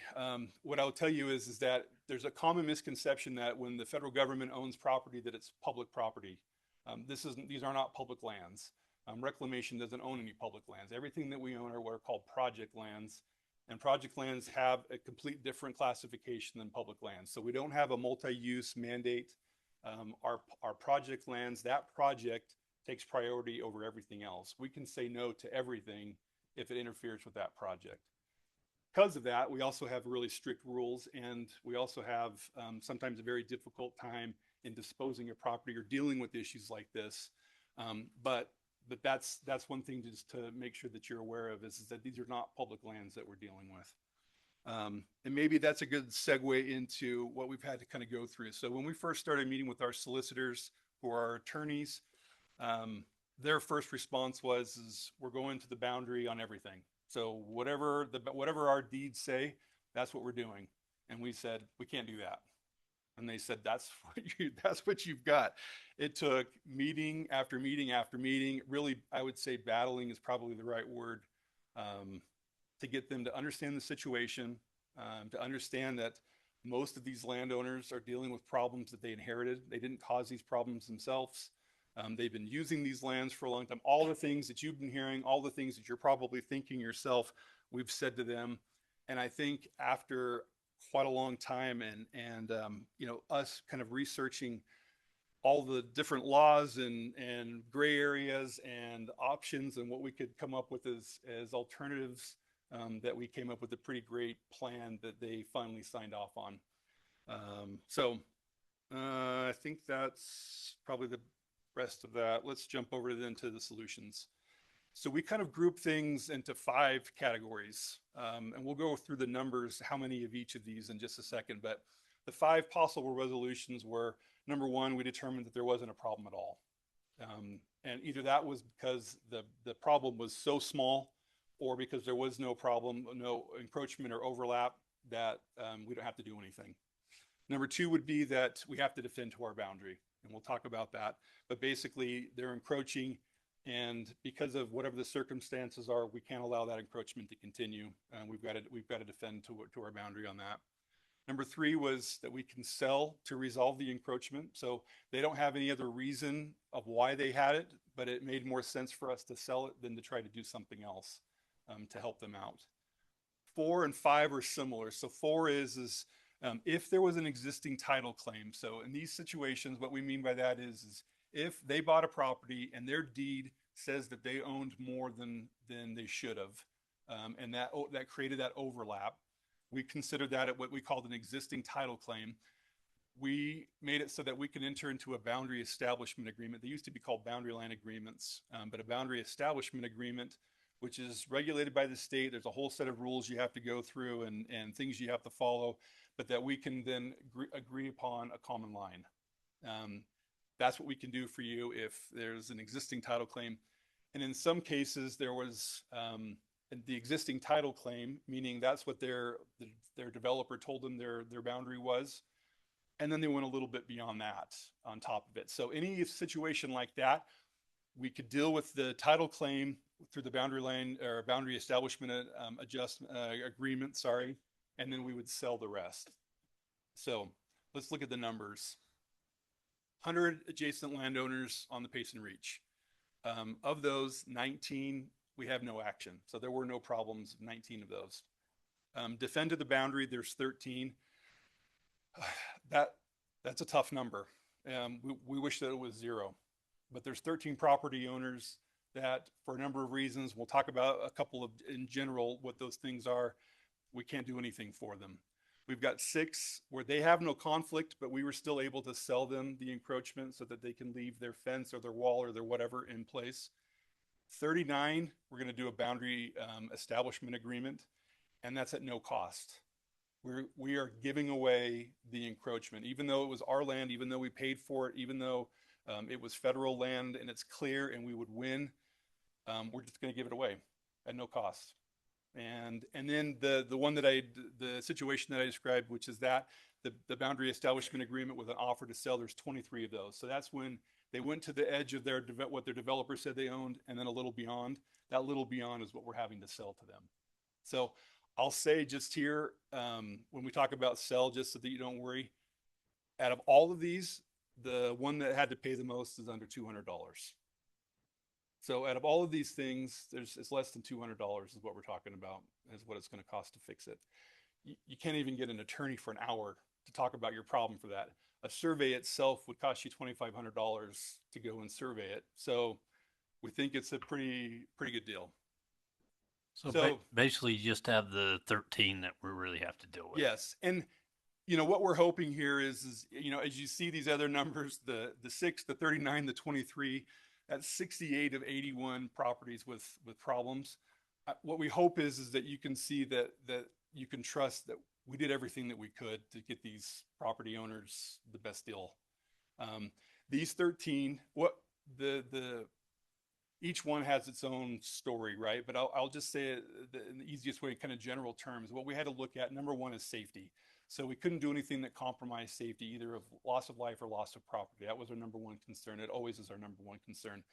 Number two is constructability. So for us, and that's where these 13 fall in.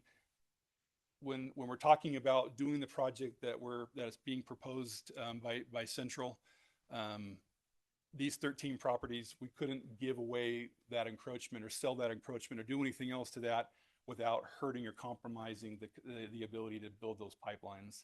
And at the end of the day, that's why we have that land. That's what we have to do with it. So and then the other part of that is of course we have to work within the bounds of the law and our policies and regulations.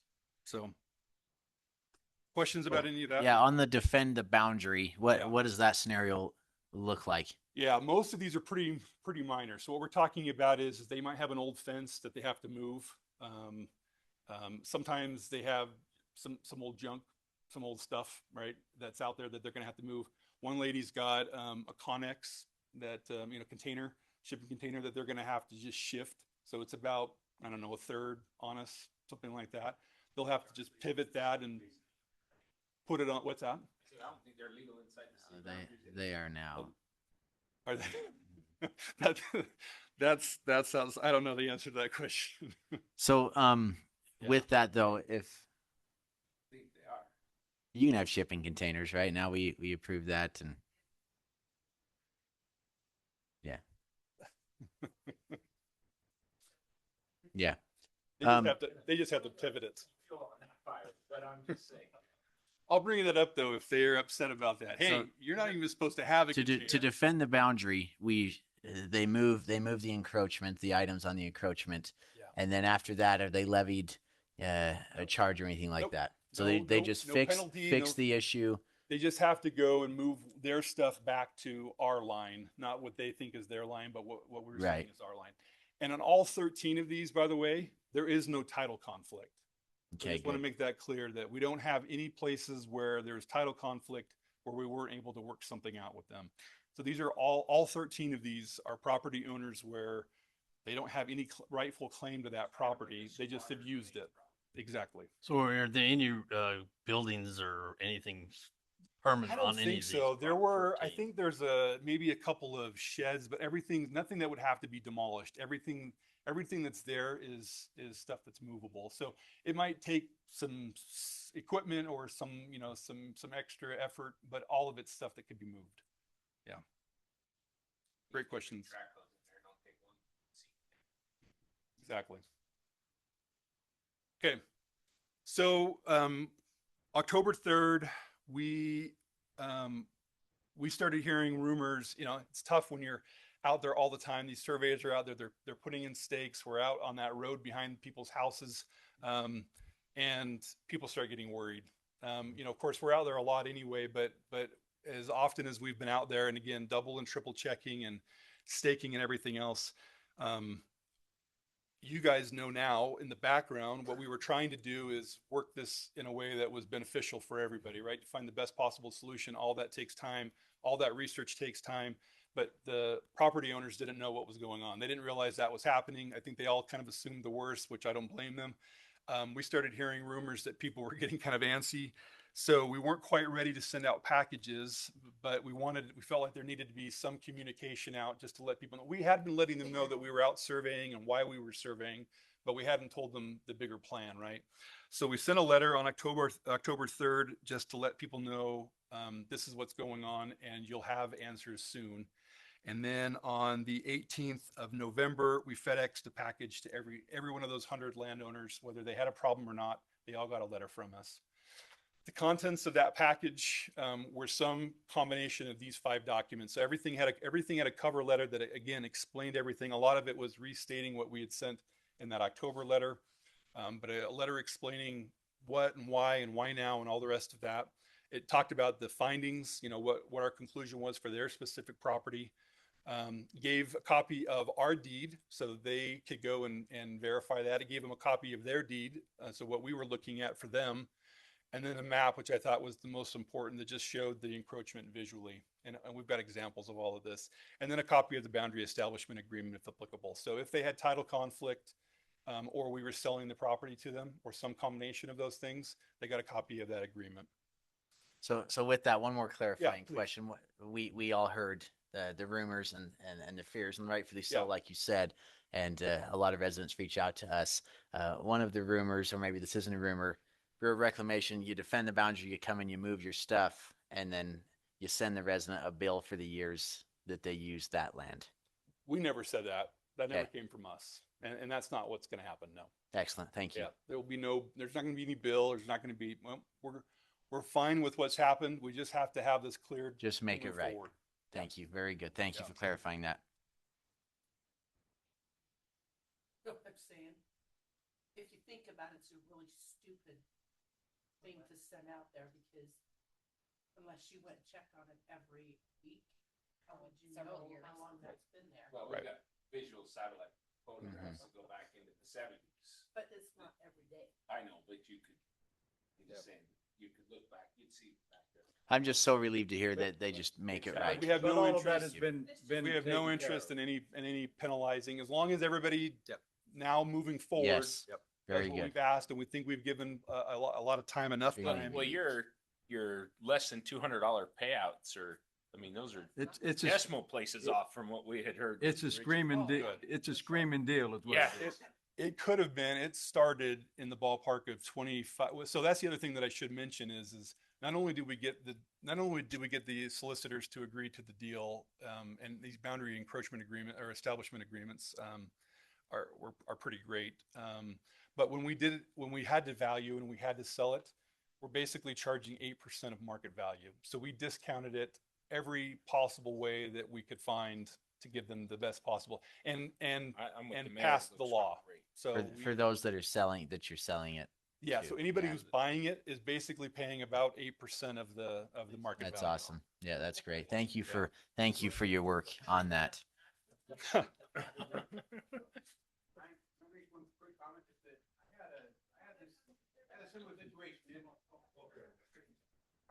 Yeah, and I do want to thank. We are blessed that the deputy here even lives. He's a resident, and he was affected by this. So thank you. I Put had some a skin in the similar game. situation for my own property when the Dry Creek Park went in. Beautiful people here said to my neighbor, didn't tell me, but said to my neighbor, "Hey, you have a problem with a title problem with where they've pulled the line to your property." And I'm thinking, I've lived there for 13 years. Why is that the case? They did. They pulled the string to the wrong place in the back of my property. So I was actually taking more of my neighbor's property for 13 years, and I was watering it and taking care of it and everything else. And when he discovered that, he came to me and said, "You have two choices. You can buy it from me at the market value, or I will take what's mine." And I thought, I need to talk to an attorney. So I talked to an attorney, and the attorney said, "How much is he asking for it?" And it's 100 times what we're charging the most. It's $19,000, and I paid him $19,000 because I wanted that piece of property that was, again, didn't change anything That you for thought me. was yours already. I already thought it was mine. I was taking care of it. But that tells you kind of the scope of what it would cost at a market value if, and again, that just happened to me a few years ago. really, really frustrating because it wasn't his fault and it wasn't my fault. It affected what he was paying on taxes. I wasn't paying technically enough taxes, but again, it's just one of those situations where in a different scenario, it would be literally 100 times what I paid. So hopefully that's helpful in scope to share that. Thank you. Thank you. Yeah, that's a big deal. He doesn't let me talk about it. So it's been years and I can't even, it's always too soon, right? I can't bring it up. So that's big. One thing that I didn't mention on these letters is the timing.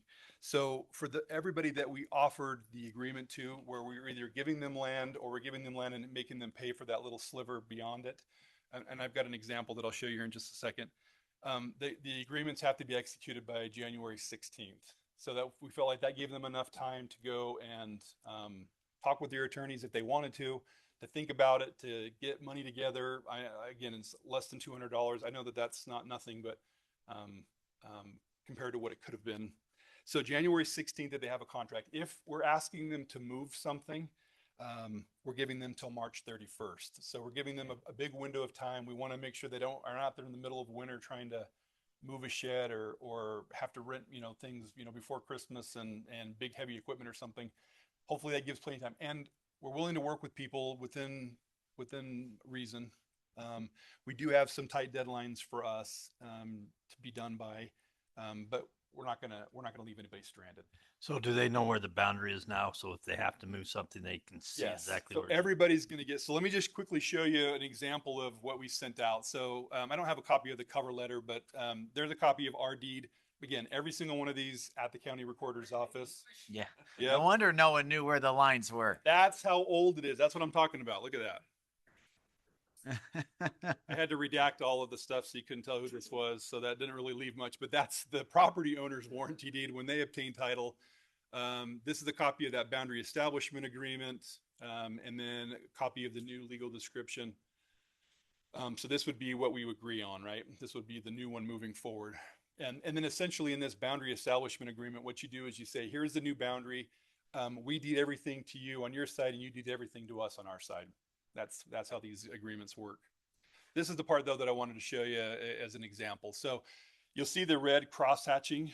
Everything to the left of that red cross hatching, that black line, that's our boundary. That's what our deed says we own. That's what we paid for, all the way to the left of that. So this is a property.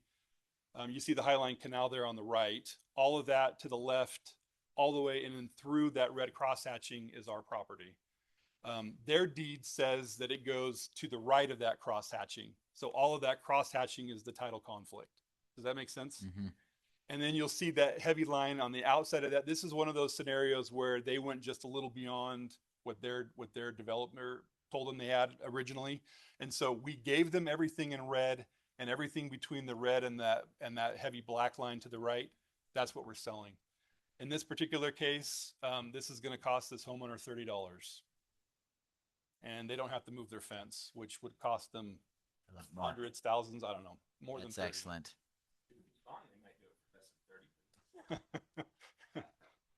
So anyway, just as an example, every landowner got a copy of this, so they know exactly, they can see on their property what exactly the problem is, where it's at. And then of course, anybody who has something beyond that boundary, there's a couple places like, as you drive along there's an old swimming pool, for example, that's outside of somebody's wall. That swimming pool's got to go. So if they have anything, and that's what we've told them here, if they have anything beyond that, that's gotta go. We'll now enforce to that new boundary, but we will give them that boundary. In most cases, what that means is they don't have to move a fence or retaining wall. That doesn't hurt my feelings that they have to dispose of an old pool. Yeah, it's pretty awful. it's pretty awful. 5 now. Don't bring that up. I think we've covered all the rest of that. So Payson's not exempt from this. The city itself has some encroachments. To be fair, Reclamation also has 4 places where our canal is that we don't have title to. So we've known about this for a long time, and I think this is a great opportunity for us to fix this. So we've got some overlap. The city obtained some deeds where the people who sold it basically gave the same land away twice. Fortunately for us, we got it first. We're going to clear up that boundary. So basically everything within that right of way where there's an overlapping deed, we're going to get all that fixed. We're going to, the big thing for the city is that pressurized irrigation pond right across from Gary's Meat. That sticks out onto us about 60 feet, 40 feet, 60 feet. I can't remember, a lot.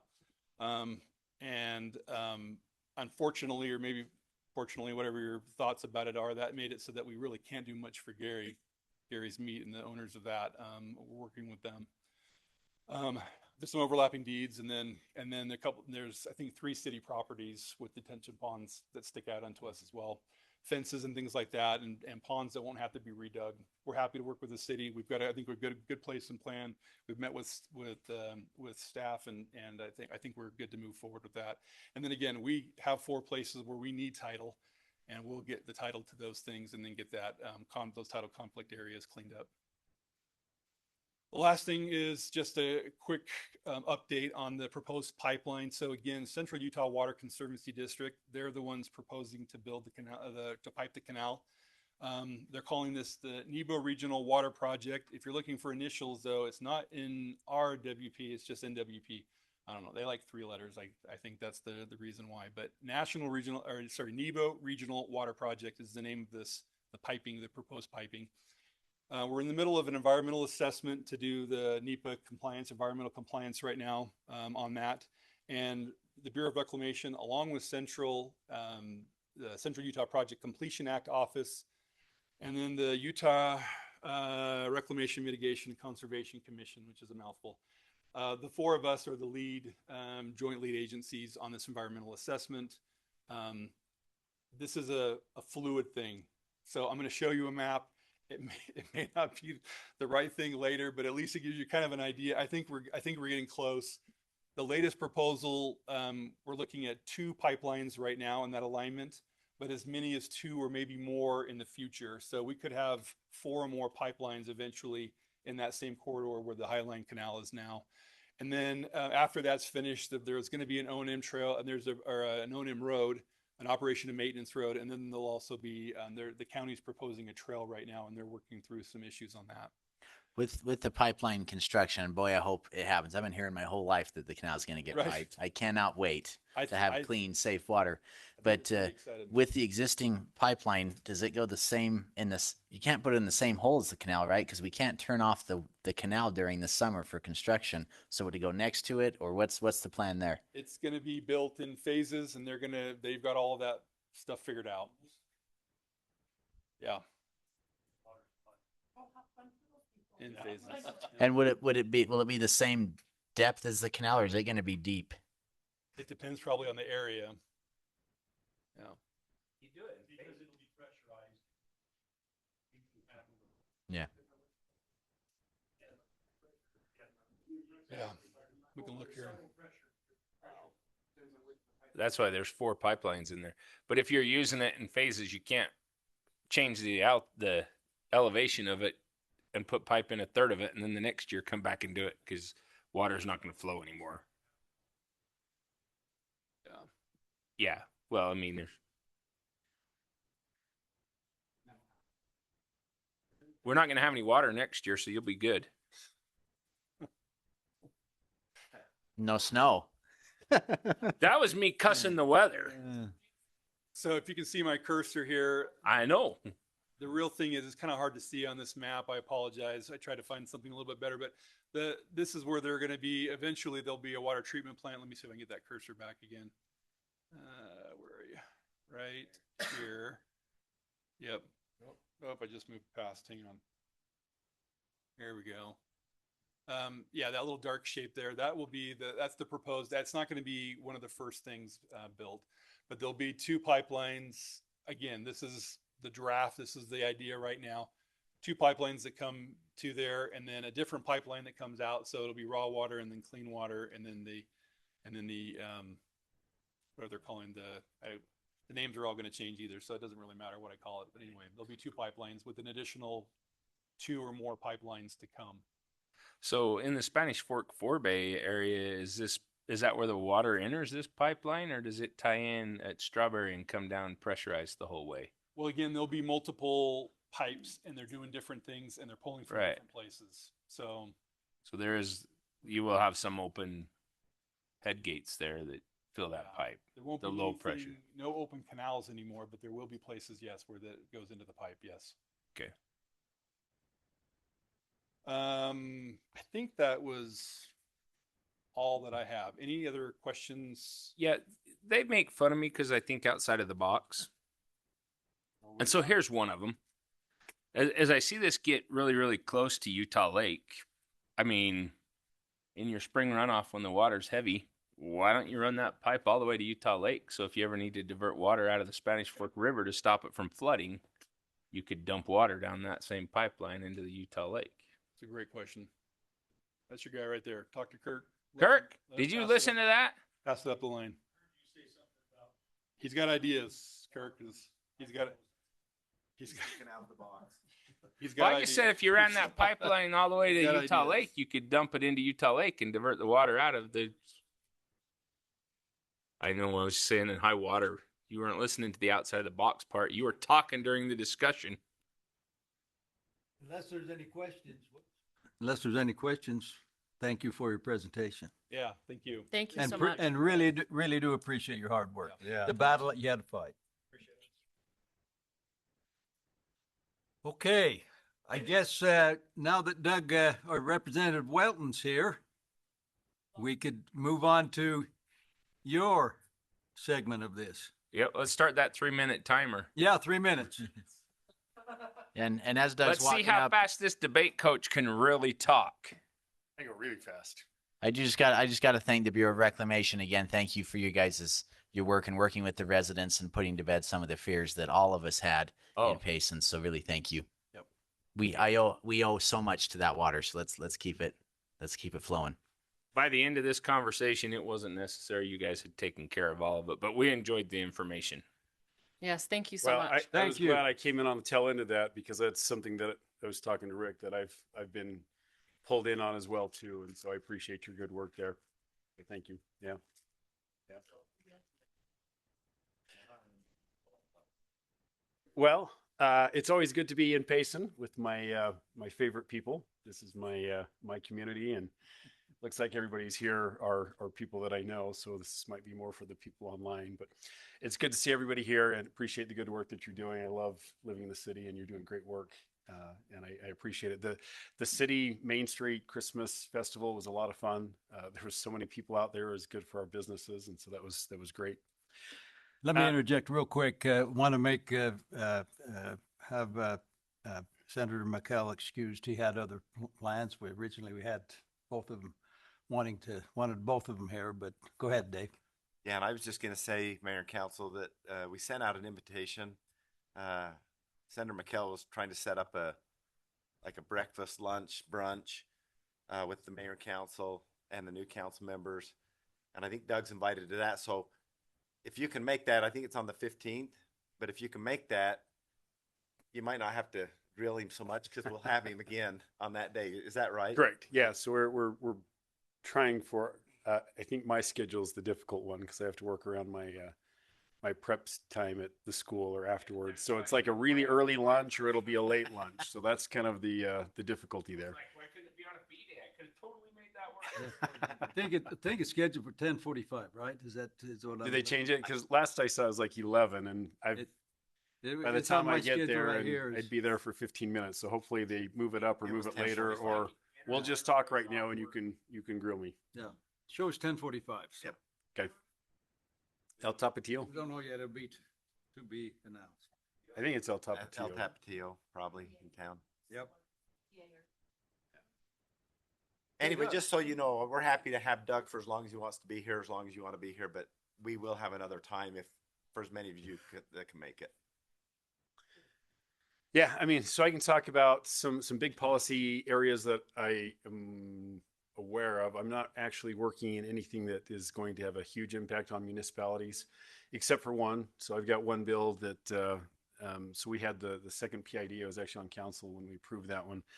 One of the things we've run into problems is that the PIDs are having their council meetings in St. George. So like you've got some areas here that have PIDs and they're meeting in St. George where the ratepayers can't access those. And so I have a bill that just says you've got to meet in the area that the PID exists because you're responsible to those people. It's an open, it's access, it's transparent.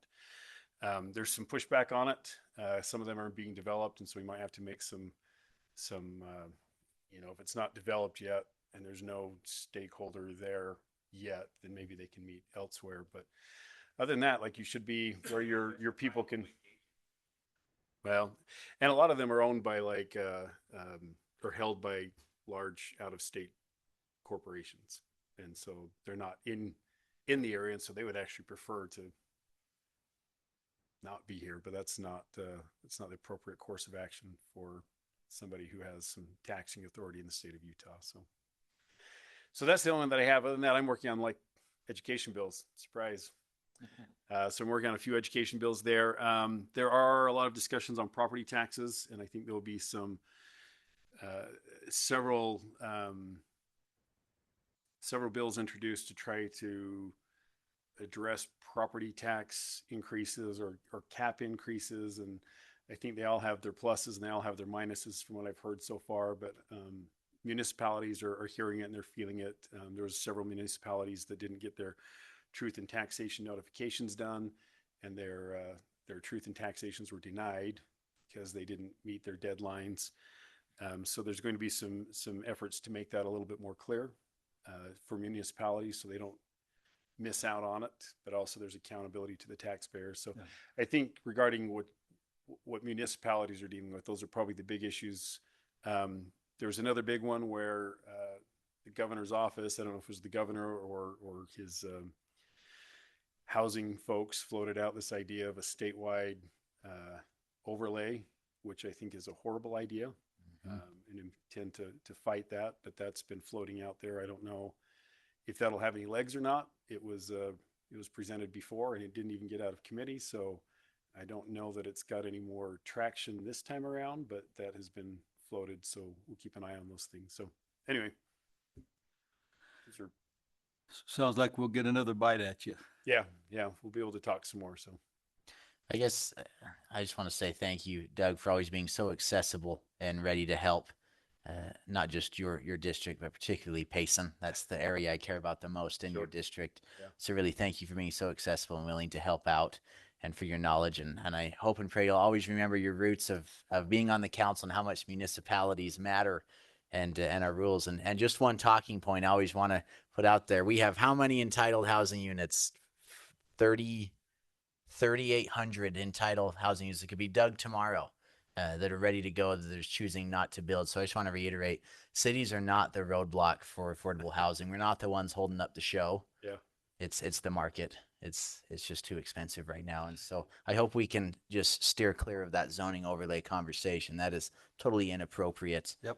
To put something like that on the cities. I also heard of a bill floating around there of capping the number of bills that the legislator could create. Does that got any legs? No. Darn it. There's always the idea of we run a lot of bills, but there's a lot of internal pressure to like consolidate bills and not run as many bills. But there's also a lot of one of the reasons why there's so many bills is there's a lot of pressure from constituents that say we want this, we want this, and so they all say that they don't want any bills. But then I get a lot of pressure to run bills. Some folks out west of here that don't want any government involvement until they do, and then they want me to create like registries for beehives and things like that. And so we try to sift through those. The nice thing about the legislature is it's 45 days and we got a hard stop, which isn't true of all legislatures. Mm-hmm. So we can only get through so many bills. One fear is if you put a cap on the bills, then the bills will get bigger as they throw more and more stuff on them, which makes them harder to vet. Like a lot of the bills we have are quick cleanup bills. You're adding like a couple of word changes here and there. And so they're not really big bills. And then over the last several years, many of our bills have been to repeal legislation. So there is less government, but it takes a bill to repeal a bill. And so it would be nice to get a number on how many are repeal bills and giving more freedom back to the people versus how many are more restrictive.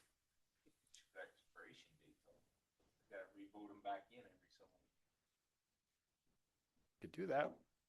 For some, I don't want to like murder and